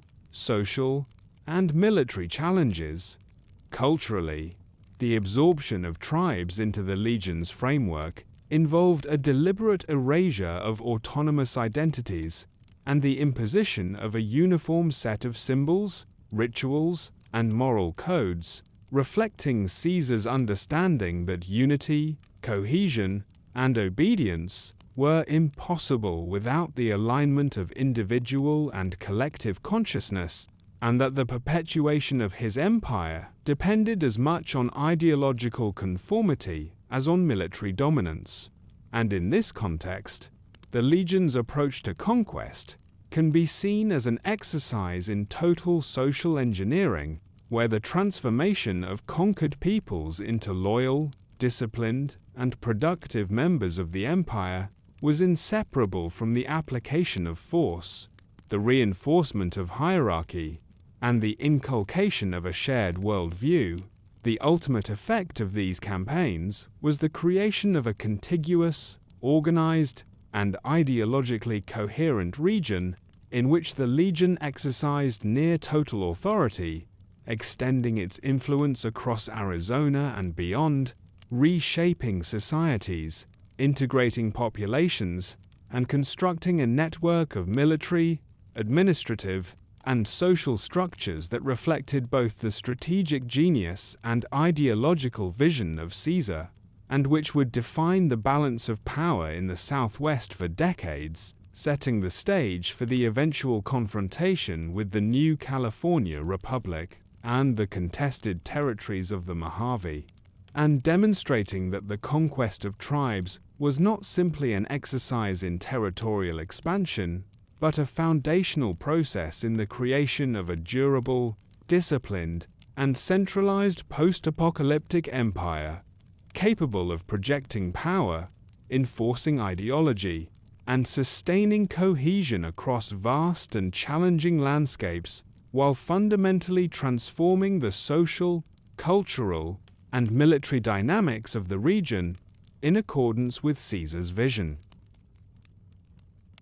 Slavery within Caesar's legion was not merely a tool of economic exploitation, but a fundamental mechanism of social control, governance, and ideological reinforcement, reflecting a deliberate strategy to integrate conquered populations into the empire, while simultaneously ensuring obedience, reinforcing hierarchy, and maintaining the cohesion necessary for both military and administrative efficiency. And in this context, The institution of slavery functioned as both a pragmatic solution to labor and resource management challenges and as an instrument for the psychological and social engineering that underpinned Caesar's vision of post-apocalyptic civilization. The acquisition of slaves occurred primarily through conquest, whether by direct capture during military campaigns, coercive assimilation of tribal populations, or the enforcement of submission through threat and violence, with individuals and groups identified according to their utility, potential threat, and ability to conform to the legion's prescribed social and operational roles, and once integrated, these individuals were systematically indoctrinated, disciplined, and stratified according to a hierarchy designed to maximize productivity, maintain order, and reinforce the authority of the military elite, demonstrating the inseparability of coercion, labor, and ideology within the social framework of the empire. Once enslaved, individuals were assigned specific roles according to their skills, physical capabilities, and perceived reliability, ranging from agricultural labor and construction to military support, logistics, and domestic service, with each position designed to both serve the practical needs of the legion and reinforce the subordinate status of the enslaved population, ensuring that the hierarchy remained unchallenged, that the power of centurions and officers was visibly reinforced, and that obedience and compliance were continuously demonstrated through both action and circumstance. And through this system, the economic, operational, and social functions of slavery were fully integrated into the broader structure of the empire, making it an indispensable component of governance, military readiness, and ideological enforcement. The social control exerted through slavery extended beyond mere labor allocation to encompass the regulation of behavior, the enforcement of norms, and the inculcation of ideological loyalty, as enslaved individuals were subjected to constant supervision, indoctrination, and ritualized instruction designed to instill respect for authority, recognition of hierarchical order, and internalization of the legion's moral and social codes, and through the use of punishment, reward, and public displays of discipline, such as crucifixion or other ritualized penalties, the legion created a psychological environment in which obedience became both a practical necessity for survival and a normalized social expectation, producing populations whose compliance reinforced the authority, stability, and cohesion of the empire. Women within the enslaved population were often assigned distinct roles designed to maintain social order, ensure reproductive utility, and reinforce patriarchal hierarchies consistent with Roman-inspired norms, serving as caretakers, laborers, and objects of controlled reproductive management, with their status and treatment reflecting both the strategic and ideological imperatives of the legion, and illustrating the intersection of gender, power, and social engineering within the empire, as control over reproduction, family structures, and social interactions ensured that the perpetuation of the legion's values extended into both the biological and cultural continuities of the population, solidifying the integration of conquered peoples into the empire across generations. The integration of enslaved populations also served a critical military function, as labor, logistical support, and auxiliary personnel freed trained soldiers to focus on campaigns of expansion,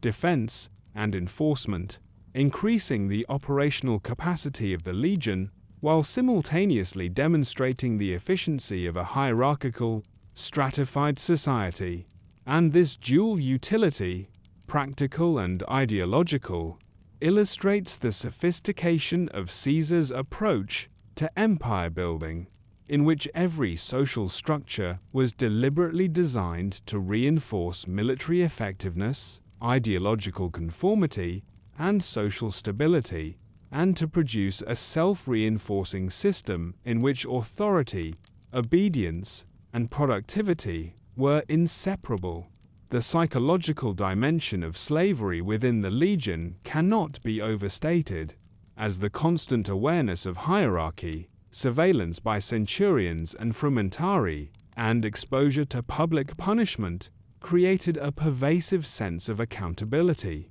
fear, and internalized discipline, encouraging conformity and minimizing the risk of rebellion, while also demonstrating to free and enslaved populations alike the consequences of disobedience, the centrality of loyalty to Caesar, and the moral justification, within the ideological framework of the Legion, for subjugation as both necessary and virtuous, thereby reinforcing both obedience and the perception of legitimacy. Social stratification extended beyond simple master-slave dynamics to encompass the integration of conquered populations into tiers of responsibility, authority, and utility, with merit, skill, and compliance rewarded through incremental increases in autonomy, labor privileges, or positions within the military hierarchy, providing tangible incentives for assimilation,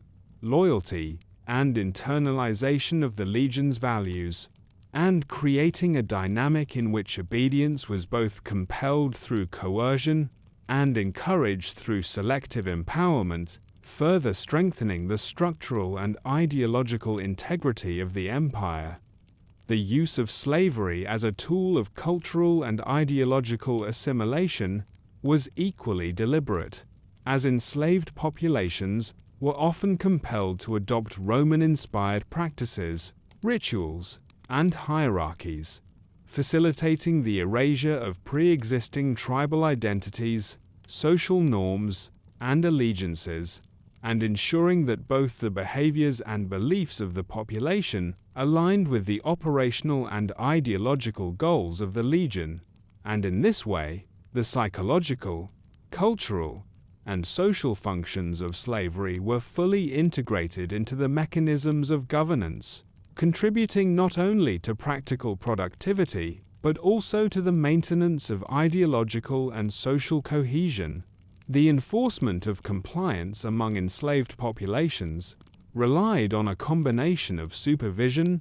indoctrination, and ritualized punishment, with centurions, frumentari, and other officers acting as constant enforcers of both ideology and law, ensuring that deviations were corrected promptly and visibly, reinforcing the hierarchical order and demonstrating the reach and authority of Caesar.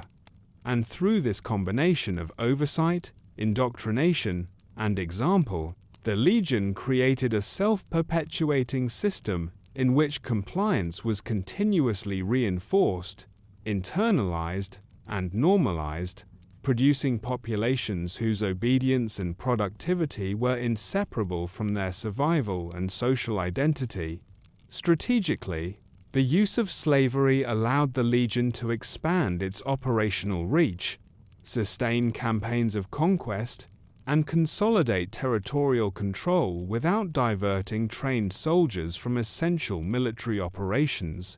illustrating the interdependence of social control, economic utility, and military effectiveness within Caesar's empire, and highlighting the deliberate integration of every social, economic, and ideological component into a cohesive system capable of sustaining itself across diverse and challenging territories.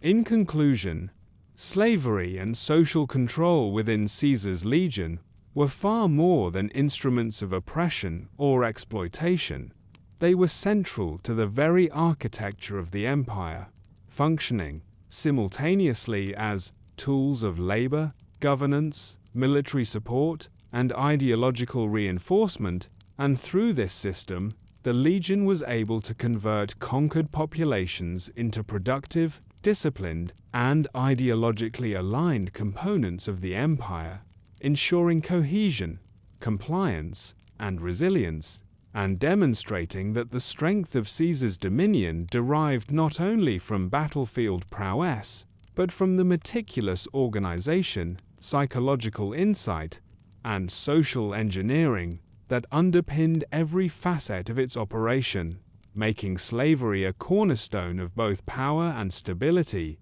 and a defining characteristic of one of the most formidable post-apocalyptic societies in the American Southwest. The march of Caesar's legion toward Hoover Dam represents the culmination of decades of strategic expansion, military consolidation, and ideological preparation, as the legion transitioned from regional dominance to the pursuit of a decisive engagement with the new California Republic, with the dam itself serving not merely as a critical resource for water and electricity, but as a symbolic and operational nexus, whose control would determine both the balance of power in the Mojave and the broader trajectory of the Southwest. And in examining the road to Hoover Dam, it becomes clear that the Legion's approach was characterized by careful logistical planning, psychological preparation, and the systematic application of the principles that had guided its expansion from the Colorado River westward,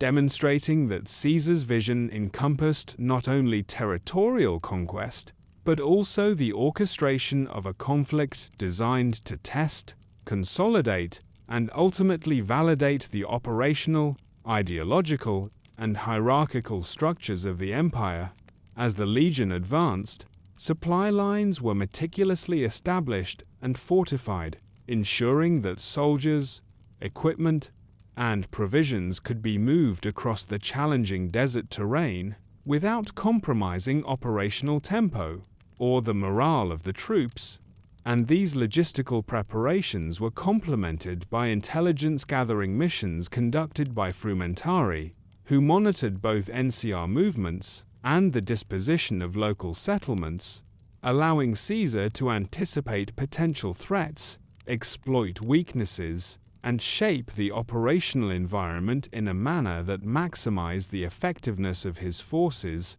while minimizing unnecessary risk, illustrating the sophisticated integration of strategy, information, and discipline that defined the Legion's campaigns.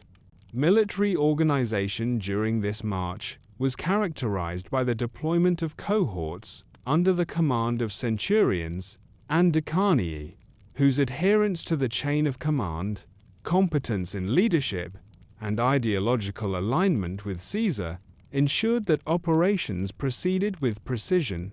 even under the stress of environmental hazards, extended marches, and the uncertainty of enemy engagement. And the cohesion and effectiveness of these formations reflected the broader structural and social engineering principles of the Legion, in which discipline, hierarchy, and the internalization of ideological norms were as critical to success as weapons, armor, or tactics. The ideological dimension of the campaign was equally central, as every soldier and auxiliary within the Legion was inculcated with the understanding that the march to Hoover Dam was both a moral and historical imperative, a manifestation of Caesar's vision for the post-apocalyptic Southwest, and a demonstration of the destiny of the empire, and this framing reinforced commitment, obedience, and psychological resilience, ensuring that every participant understood the stakes, the objectives, and the broader significance of their actions, and that acts of individual initiative, bravery, or sacrifice were oriented toward the collective success of the Legion rather than personal gain or recognition. The conquest and assimilation of populations along the route also played a critical role in preparing the operational and social environment for the final campaign, as tribes, settlements, and independent communities were either neutralized, absorbed, or coerced into providing resources, labor, and auxiliary support, demonstrating the interplay between military force, social control, and ideological reinforcement, and ensuring that the Legion's rear areas remained secure, compliant, and productive, while simultaneously communicating the inevitability and authority of Caesar's command to all observers, creating both a practical and psychological advantage over the new California Republic and any potential allies. The challenges of terrain, climate, and distance further underscored the sophistication of the Legion's approach, as supply chains, staging points, and fortifications were constructed to support extended operations in desert and canyon environments, with attention to water, forage, shelter, and medical readiness, reflecting a level of logistical planning rarely matched by Wasteland factions, and ensuring that the operational capabilities of the Legion were not compromised by environmental hardship, a factor that would prove critical in the execution of the campaign and the ultimate confrontation at Hoover Dam. The psychological preparation of the troops involved both indoctrination and ritual, as soldiers were reminded of the moral and historical justification for their mission, instructed in the practices and symbolism of Roman-inspired military culture, and exposed to demonstrations of discipline and consequence that reinforced the primacy of obedience, courage, and cohesion, producing a force capable of maintaining focus, morale, and operational effectiveness, even under the stress of extended marches, harsh conditions, and the anticipation of a climactic battle. And in this way, the road to Hoover Dam became as much a test of ideological and psychological conditioning as a logistical and military maneuver. The integration of auxiliary personnel, enslaved populations, and assimilated tribes also reinforced both operational and ideological objectives, as these groups provided essential labor, reconnaissance, and support functions, while simultaneously serving as living demonstrations of the consequences of obedience, loyalty, and submission. And their inclusion in the campaign illustrated the breadth of Caesar's vision, in which every social, military, and logistical element was harnessed toward a singular, strategic, and ideological purpose, ensuring that the march was not only a projection of force, but also a performance of empire, in which the legitimacy, discipline, and cohesion of the Legion were enacted, observed, and internalized. The approach to Hoover Dam itself was marked by careful reconnaissance, assessment of enemy positions, and the staging of forces to optimize both strategic surprise and battlefield effectiveness, reflecting Caesar's appreciation of both terrain and psychology, as the dam represented not only a critical infrastructure target, but also a symbol of NCR authority, technological capability, and regional control, and its capture or neutralization would serve as a decisive demonstration of the operational and ideological superiority of the Legion, reinforcing its narrative of inevitability, divine sanction, and historical destiny, and providing a tangible endpoint to decades of territorial expansion, social engineering, and military preparation. In addition to the tactical and operational dimensions, the march to Hoover Dam demonstrated the capacity of the Legion to integrate multiple elements of conquest, social control, and ideological reinforcement into a coordinated campaign, producing a force capable of both imposing immediate military dominance and maintaining long-term governance over captured territories. And in this way, the campaign exemplified the broader principles that underpinned Caesar's empire, in which the effective projection of power required the combination of discipline, hierarchy, ideology, logistics, and psychological control, and in which success was measured not merely by battlefield victories but by the sustainable integration of conquered lands and populations into a cohesive, productive, and obedient imperial structure.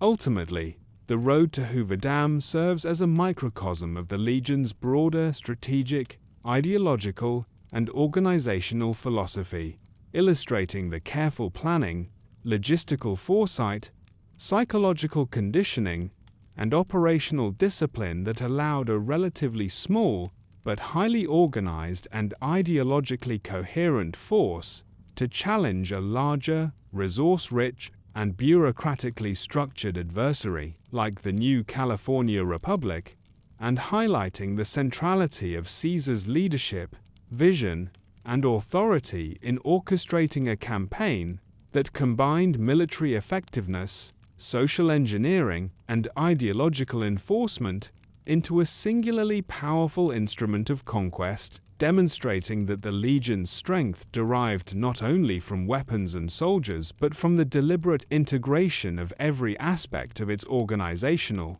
social, and psychological framework in pursuit of strategic, political, and historical objectives in the post-apocalyptic Southwest. The battle for Hoover Dam stands as the climactic confrontation between Caesar's Legion and the new California Republic, a conflict whose significance extended far beyond the immediate tactical engagement to encompass ideological supremacy, control of vital infrastructure, and the future trajectory of the post-apocalyptic Southwest, and whose planning, execution, and consequences reveal the full complexity of Caesar's strategic vision, operational doctrine, and empire-building philosophy, as the Legion brought together decades of expansion, military organization, social control, and psychological conditioning in a single, decisive campaign designed to consolidate power, demonstrate the efficacy of its hierarchical and ideological system, and challenge the preeminent authority of the NCR in a confrontation that would ultimately define regional hegemony. The approach to the battle was marked by meticulous logistical preparation, including the construction and fortification of supply lines, staging of forces, and establishment of camps along the Colorado River, ensuring that the Legion's cohorts could be deployed rapidly, reinforced as needed, and maintained in a state of readiness despite the harsh desert conditions, while simultaneously allowing for the projection of psychological influence through the visible presence of disciplined soldiers, enslaved laborers, and auxiliary troops, whose integration into both military and social structures reflected the seamless operational and ideological coherence that Caesar demanded, and which reinforced the perception of inevitability, authority, and superiority among both allies and adversaries. Operational command during the engagement was exercised through the Legion's rigid hierarchical system, with centurions directing cohorts, decanii coordinating multi-cohort maneuvers, and frumentarii providing intelligence, surveillance, and targeted intervention, ensuring that orders flowed efficiently and that both battlefield objectives and ideological imperatives were simultaneously pursued, and in this way, the Legion was able to leverage its relatively smaller numbers through superior organization, discipline, and coordination, demonstrating the effectiveness of a command structure rooted in Roman military principles and adapted to the post-nuclear environment, in which cohesion, obedience, and morale were as decisive as firepower and terrain advantage. The battle itself unfolded as a combination of direct assaults, tactical flanking maneuvers, and psychological operations designed to destabilize NCR defenses, exploit weaknesses, and assert the inevitability of legionary authority, while simultaneously reinforcing the ideological narratives that justified conquest, obedience, and submission, as soldiers were both instruments and participants in a campaign framed as a historical and moral imperative, in which personal valor, tactical skill, and ideological conformity converged in service to Caesar's larger strategic vision, and in which the outcomes of individual engagements were inseparable from the broader objectives of empire. The psychological dimension of the battle was particularly significant, as the presence of enslaved laborers, integrated tribal auxiliaries, and indoctrinated populations served both practical and symbolic purposes, providing material support for the campaign, while demonstrating the consequences of loyalty and disobedience, reinforcing the hierarchical authority of centurions and officers, and contributing to the narrative of inevitability that underscored the legion's operational doctrine,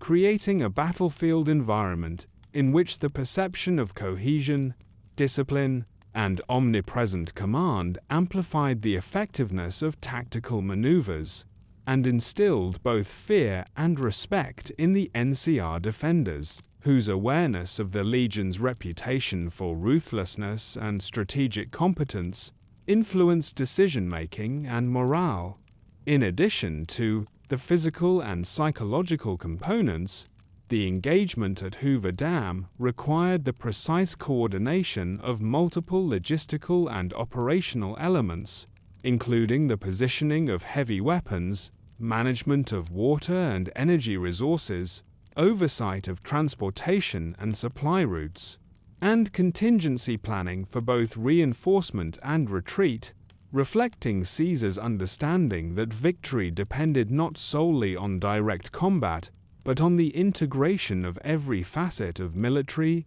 administrative, and ideological capacity, and that the ability to sustain operations under stress, respond to contingencies, and maintain cohesion across dispersed and hostile environments was as critical to success as individual acts of courage or tactical ingenuity. The ideological stakes of the battle were intertwined with the strategic and operational, as Caesar framed the confrontation as a moral and historical imperative, portraying the victory of the legion not merely as a military success, but as a validation of the social, cultural, and ideological order he had imposed across conquered territories, and as a demonstration of the superiority of his hierarchical, disciplined, and socially engineered empire over the bureaucratically structured, territorially expansive, but ideologically fragmented NCR,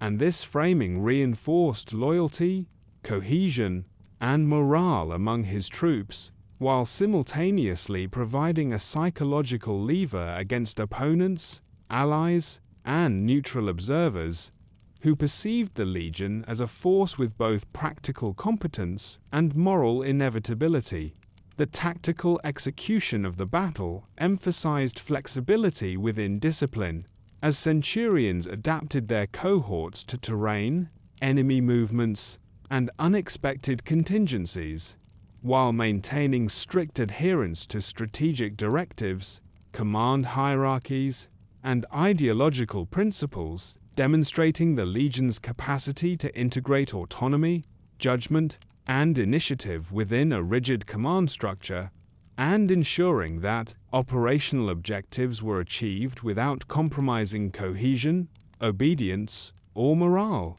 and highlighting the sophistication of Caesar's military doctrine, in which adaptability was constrained and guided by ideology, hierarchy, and historical purpose. Post-engagement, the Legion's approach to occupied positions, captured infrastructure, and surviving populations reinforced the integration of military, social, and ideological control, as defeated or captured individuals were either incorporated into the social and labor hierarchies of the empire, disciplined publicly to reinforce obedience, or eliminated to prevent future dissent. while captured resources were integrated into the logistical and operational framework to support sustained occupation, expansion, and consolidation, demonstrating the seamless continuity between conquest, governance, and ideological reinforcement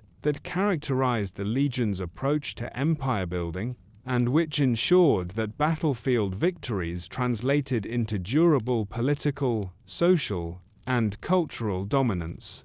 The consequences of the battle extended beyond the immediate tactical or operational sphere, as the control of Hoover Dam represented both a material and symbolic victory, securing critical energy and water resources, while simultaneously affirming the Legion's capacity to challenge and potentially surpass the NCR, in both practical and ideological terms, providing a platform from which further campaigns, territorial consolidation, and social engineering could be undertaken, and illustrating that Caesar's conception of power was inherently integrative, linking military success, resource control, and ideological legitimacy into a single coherent system. In conclusion, the battle for Hoover Dam exemplifies the synthesis of military, ideological, logistical, and psychological strategies that defined Caesar's Legion, demonstrating how a relatively small but highly organized and disciplined force could project power, enforce obedience, and achieve strategic objectives against a numerically superior and territorially entrenched adversary, and providing a vivid illustration of the operational, social, and ideological principles that sustained the Legion, reinforced Caesar's authority, and transformed the Southwest into a contested, strategically vital, and ideologically charged theater in which the fate of empires was determined by the integration of organization, loyalty, and historical vision, and in which the lessons of the march, the conquest of tribes, the use of slavery, and the discipline of the legionaries converged in a decisive and consequential confrontation that would define the trajectory of post-apocalyptic power in the Mojave.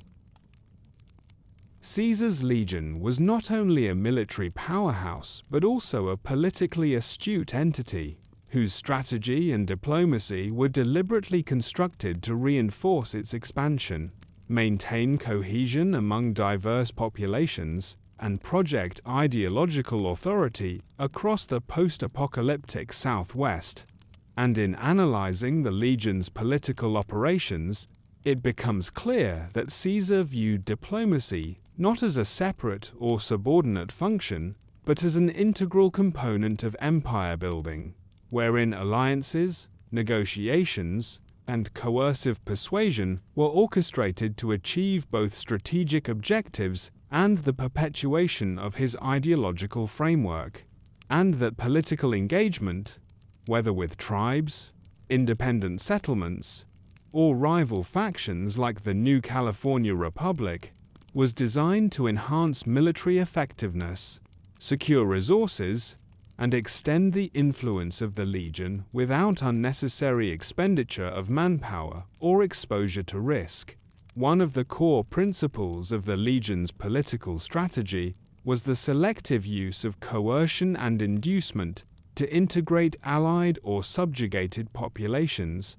whereby tribes, settlements, and regional leaders were approached with a combination of threats, incentives, and culturally resonant appeals, allowing Caesar to consolidate authority while minimizing resistance and ensuring that those who submitted were incorporated into the empire as functional participants, contributing labor, military service, and ideological compliance, thereby transforming the act of submission into both a pragmatic and morally framed obligation, and reinforcing the perception of the Legion as an inevitable, disciplined, and morally coherent authority, capable of both punishing defiance and rewarding loyalty, in a manner consistent with its hierarchical and Roman-inspired structure, Diplomacy within the legion's framework often took the form of treaties, temporary truces, or negotiated terms of surrender that were calculated to maintain operational momentum while simultaneously embedding conquered or allied populations within the social, military, and ideological hierarchies of the empire, with such arrangements carefully structured to provide tangible incentives for compliance, including protection, recognition, limited autonomy, or integration into the military structure, while simultaneously demonstrating the consequences of resistance. And in doing so, Caesar created a system in which negotiation, coercion, and ideological reinforcement functioned as complementary tools, seamlessly blending practical governance with moral and psychological imperatives. The legion's interactions with the new California Republic exemplified the strategic and ideological dimensions of its diplomacy, as Caesar approached the NCR not only as a military competitor, but as a political and symbolic adversary, framing engagements, alliances, and confrontations in ways that projected the power, inevitability, and historical legitimacy of the legion, while seeking to undermine the coherence, morale, and territorial control of his opponents, and demonstrating that the success of the legion depended equally on the manipulation of perception, the careful management of information, and the cultivation of political leverage as on battlefield victories, and that effective diplomacy was inseparable from broader, strategic, operational, and ideological objectives. In dealing with individual tribes and settlements, the legion applied a nuanced approach that combined psychological insight,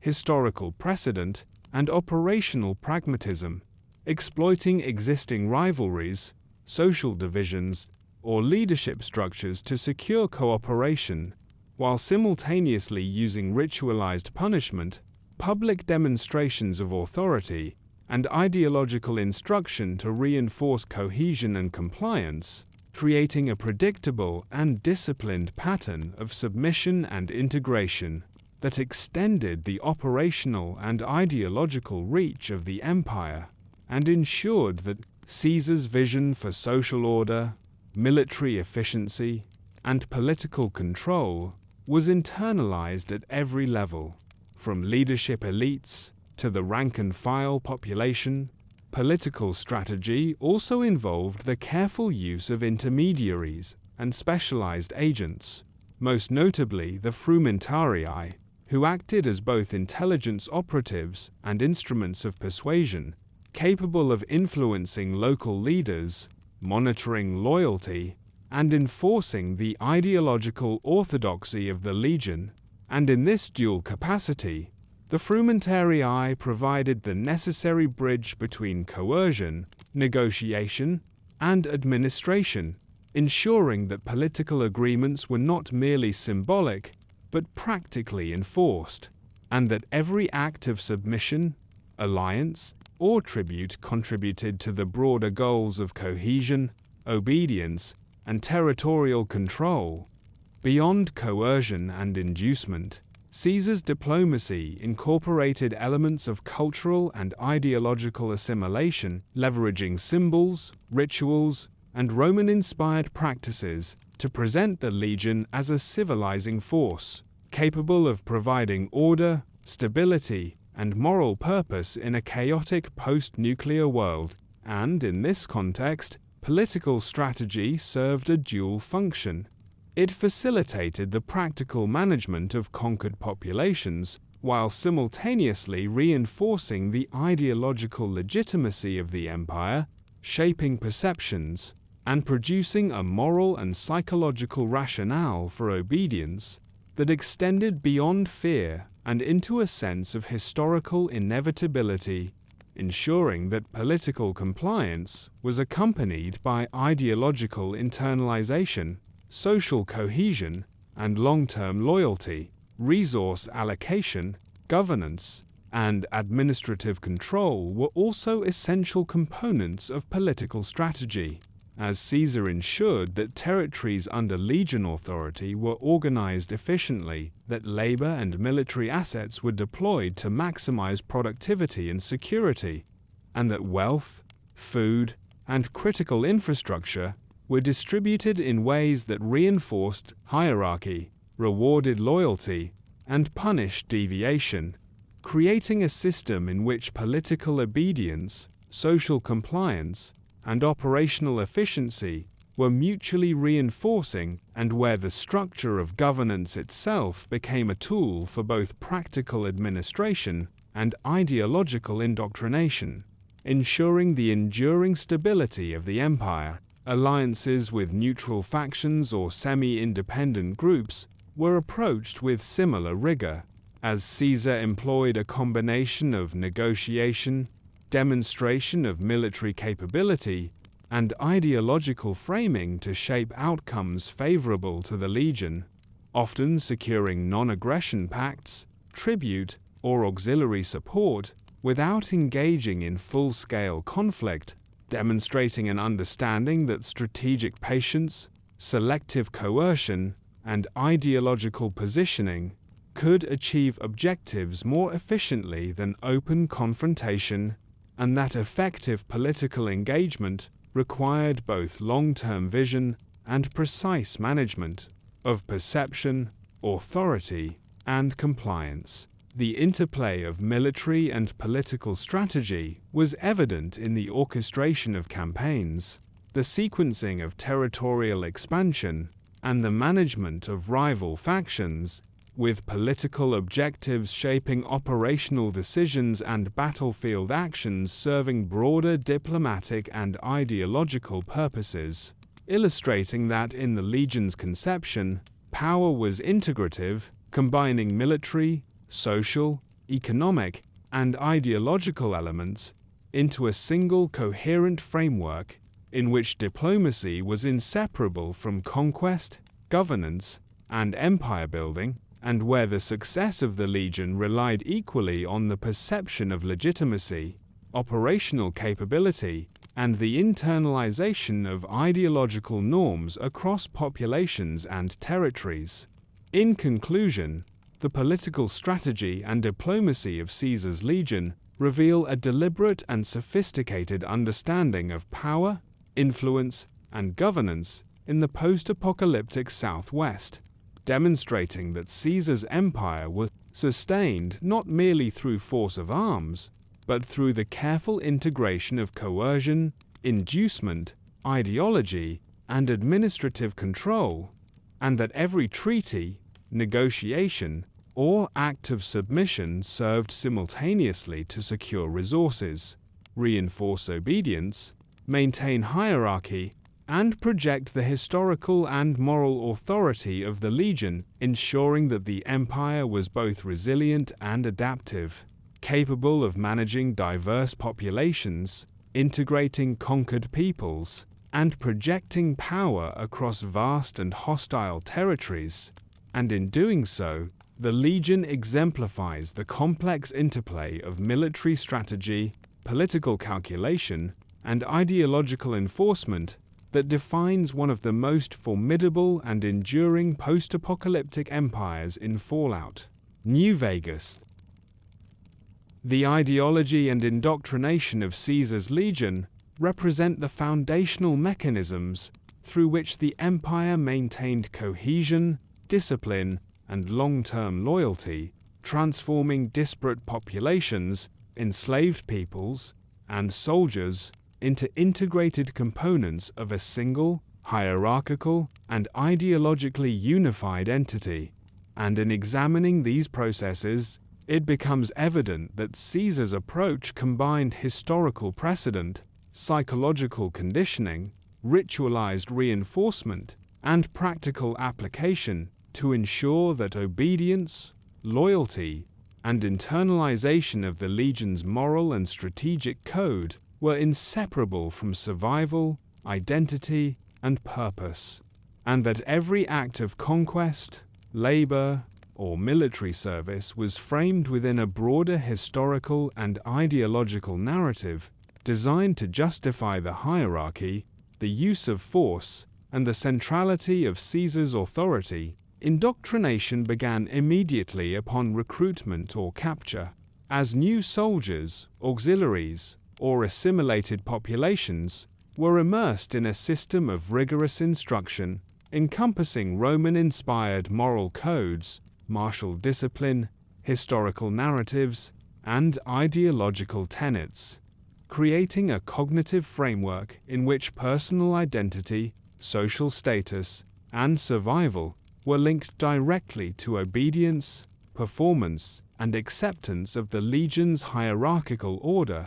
and in this way, the early stages of indoctrination established both behavioral norms and psychological foundations that would govern conduct across military, social, and administrative contexts, ensuring that individuals internalized the values of the legion while also comprehending their operational and existential consequences. Training regimens were designed to reinforce ideological instruction through repetition, endurance, and exposure to controlled hardship, combining physical conditioning, combat skill development, and strategic education with exercises intended to cultivate loyalty, obedience, and psychological resilience. And this integration of body, mind, and ideology ensured that the internalization of legionary principles was not abstract, but lived, practiced, and continuously reinforced, producing soldiers capable of functioning under stress, adhering to command, and internalizing the moral rationale that justified both conquest and subjugation. Ritual and symbolism played a central role in reinforcing the ideology of the legion, as ceremonies, oaths, and public demonstrations of obedience served both to mark transitions in status and to provide collective reinforcement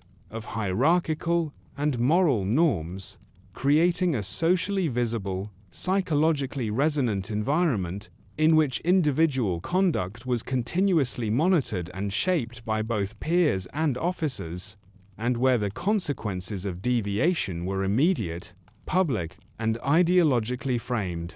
reinforcing the perception that obedience was both morally correct and practically necessary, and that disobedience was both socially unacceptable and existentially dangerous, a lesson underscored by crucifixions, punishments, and ritualized displays of authority that communicated power and moral rationale simultaneously. The integration of conquered populations into the ideological framework of the legion was equally deliberate,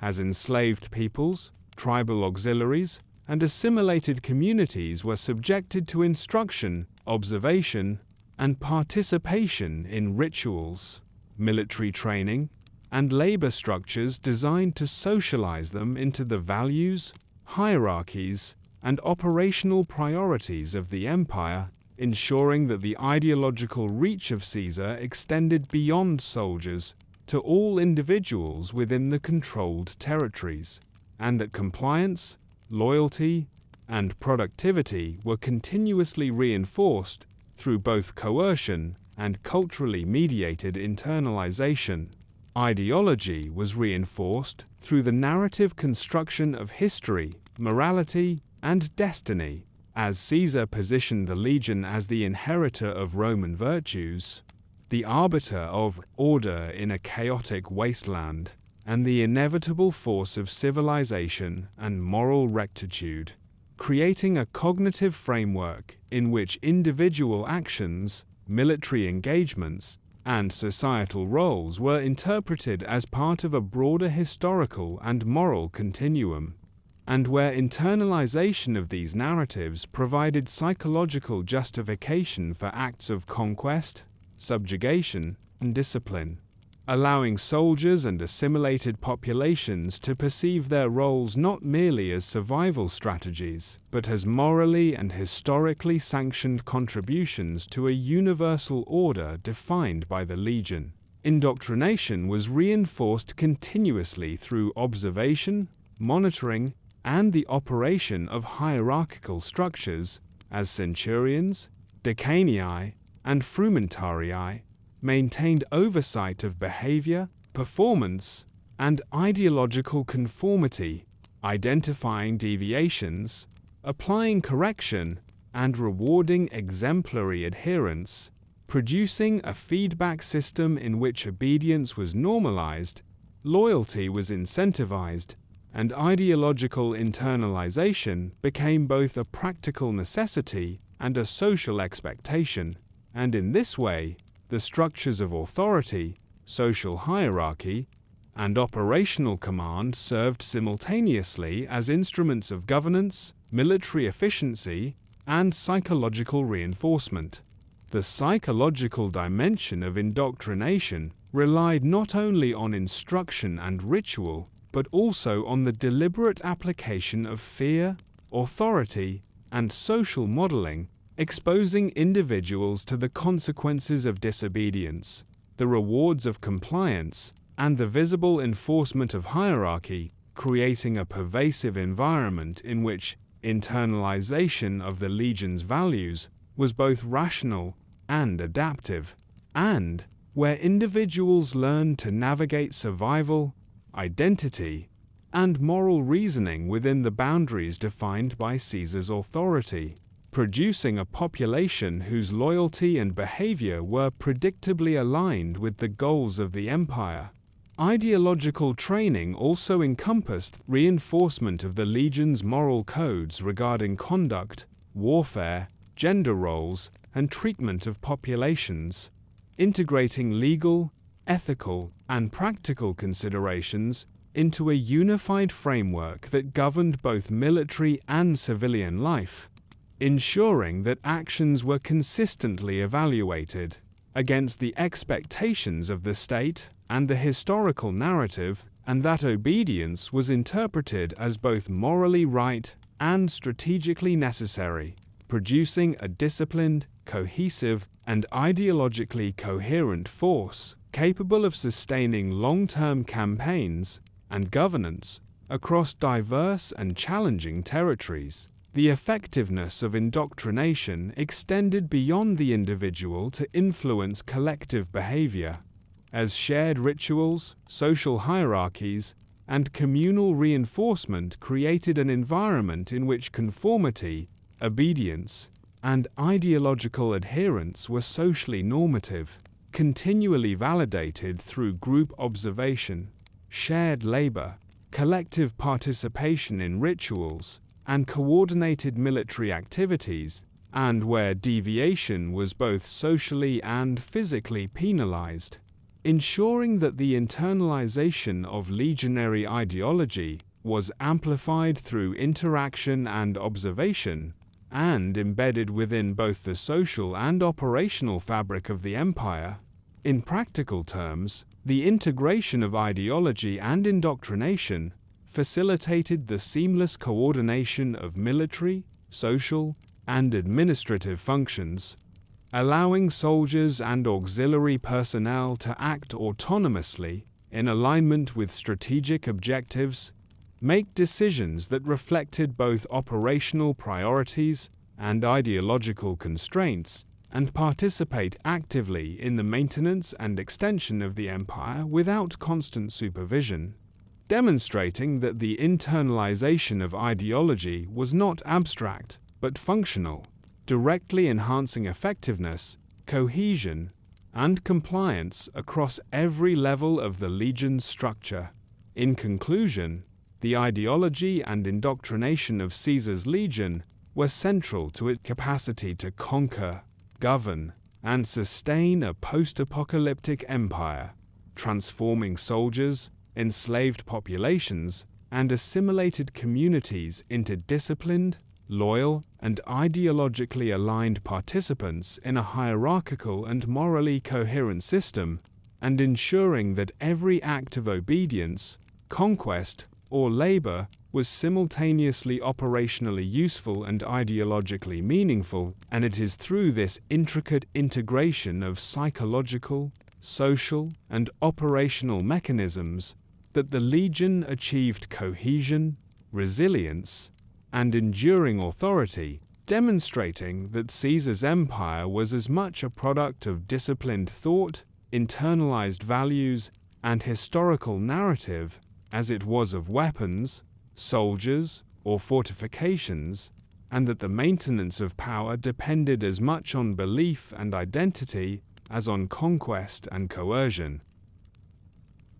The legacy of Caesar's legion extends far beyond its immediate military campaigns. Territorial conquests, and ideological imposition, representing one of the most influential and enduring constructs in the post-apocalyptic Southwest, and reflecting a combination of military innovation, social engineering, and psychological sophistication that has continued to shape perceptions, behaviors, and power structures long after the fall of its founder. As historians and observers within the Fallout New Vegas universe note that the Legion's organizational, cultural, and operational practices provided a template for governance, control, and conquest that influenced both surviving factions and the broader understanding of power in a fractured, irradiated world.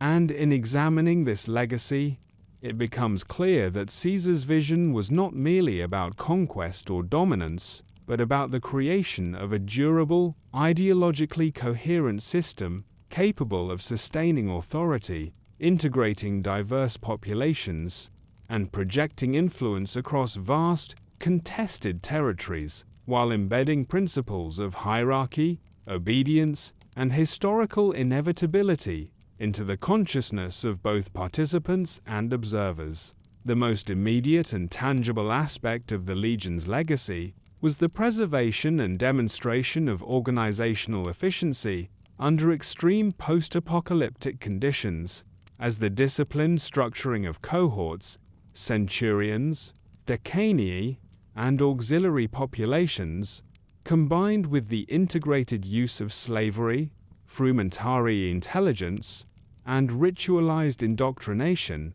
allowed a relatively small but cohesive force to project power over numerically superior opponents, maintain logistical networks across difficult terrain, and govern populations spanning a variety of social and cultural backgrounds, illustrating that the methods, hierarchies, and administrative practices developed under Caesar's leadership became enduring models for both military and civil administration into environments where conventional authority had collapsed. Ideologically, the Legion left an imprint through its adoption and adaptation of Roman-inspired governance, ritual, and moral codes, which created a distinctive cultural identity that reinforced both loyalty and internalized obedience, providing a framework for collective identity and social cohesion that could survive the loss of individual leaders,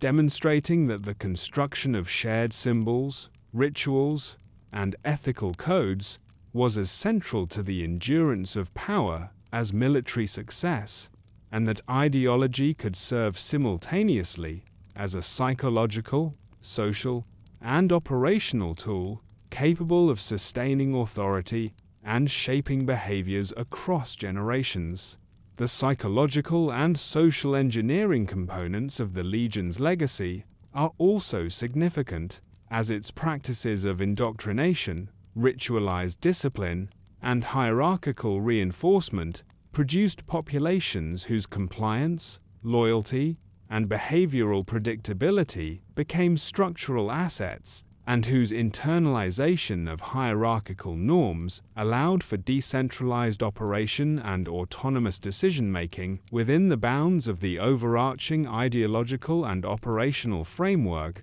creating a resilient system in which authority was reproduced, reinforced, and perpetuated even under the stress of leadership transitions, military defeats, or environmental disruption, demonstrating the enduring power of institutionalized psychological and social mechanisms in the maintenance of empire. In addition, the legacy of conquest and assimilation established by the Legion had lasting effects on the cultural and political landscape of the Mojave and surrounding regions. As former tribal populations, enslaved peoples, and integrated auxiliaries carried forward aspects of the Legion's organization, ideological conditioning, and social norms into post-conflict communities, influencing local governance, power structures, and intergroup relationships, and creating a complex web of influence that persisted beyond the formal control of the Legion itself, highlighting that the impact of Caesar's strategies was not confined to his lifetime, but continued to shape human behavior, cultural practices, and political alignments in a way that reinforced the historical significance of the empire. The strategic and military innovations of the Legion also contributed to its enduring legacy, as the combination of disciplined hierarchical command, integrated auxiliary forces, intelligence networks, and logistical foresight provided a model for conducting campaigns, maintaining operational cohesion, and projecting authority in a resource-scarce and hostile environment,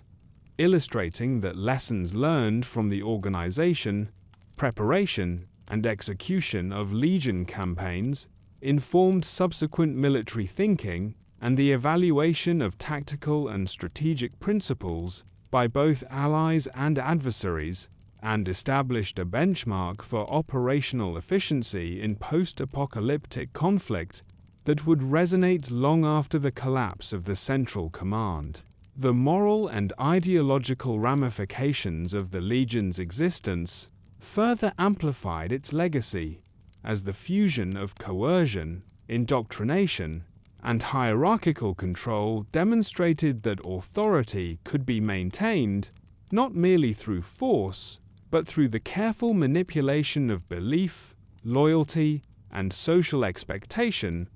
and that the legitimacy of power could be constructed through narrative, ritual, and psychological conditioning, offering a cautionary yet instructive example to subsequent factions regarding the interplay of ideology, coercion, and governance in the pursuit and maintenance of regional hegemony. Politically, the structures established by the Legion, including the integration of conquered populations, the manipulation of alliances, and the use of both inducement and intimidation to achieve strategic goals, influenced the political culture of neighboring territories, shaping both the strategies of the NCR and the behavior of neutral settlements, while simultaneously embedding the idea that hierarchical organization, combined with ideological justification, could achieve sustained governance, resource control,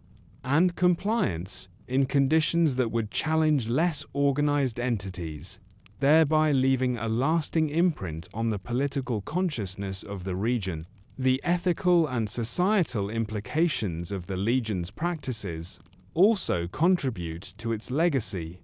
as the combination of slavery, forced assimilation, and ritualized punishment exemplifies the extremes to which a post-apocalyptic society might go to maintain cohesion and enforce obedience. And while these practices are morally reprehensible by contemporary standards, they illustrate the functional logic of an empire operating under survival imperatives, scarcity, and the absence of centralized institutional oversight, providing a critical lens through which historians, observers, and scholars can understand the trade-offs between ethical governance,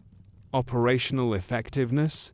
and social control in extreme environments. The symbolic resonance of Caesar himself further magnifies the Legion's legacy, as his persona, leadership, and ideological articulation provided a focal point for loyalty, legitimacy, and historical narrative, and even after his death, the structures, norms, and cultural foundations he established allowed the Legion to persist in diminished but recognizable form, demonstrating that individual vision, when codified into organizational, ideological, and social systems, can extend influence well beyond the lifespan of its creator, shaping the behavior, beliefs, and structures of societies long after the original authority figure has passed. In conclusion, the legacy of Caesar's Legion is multifaceted,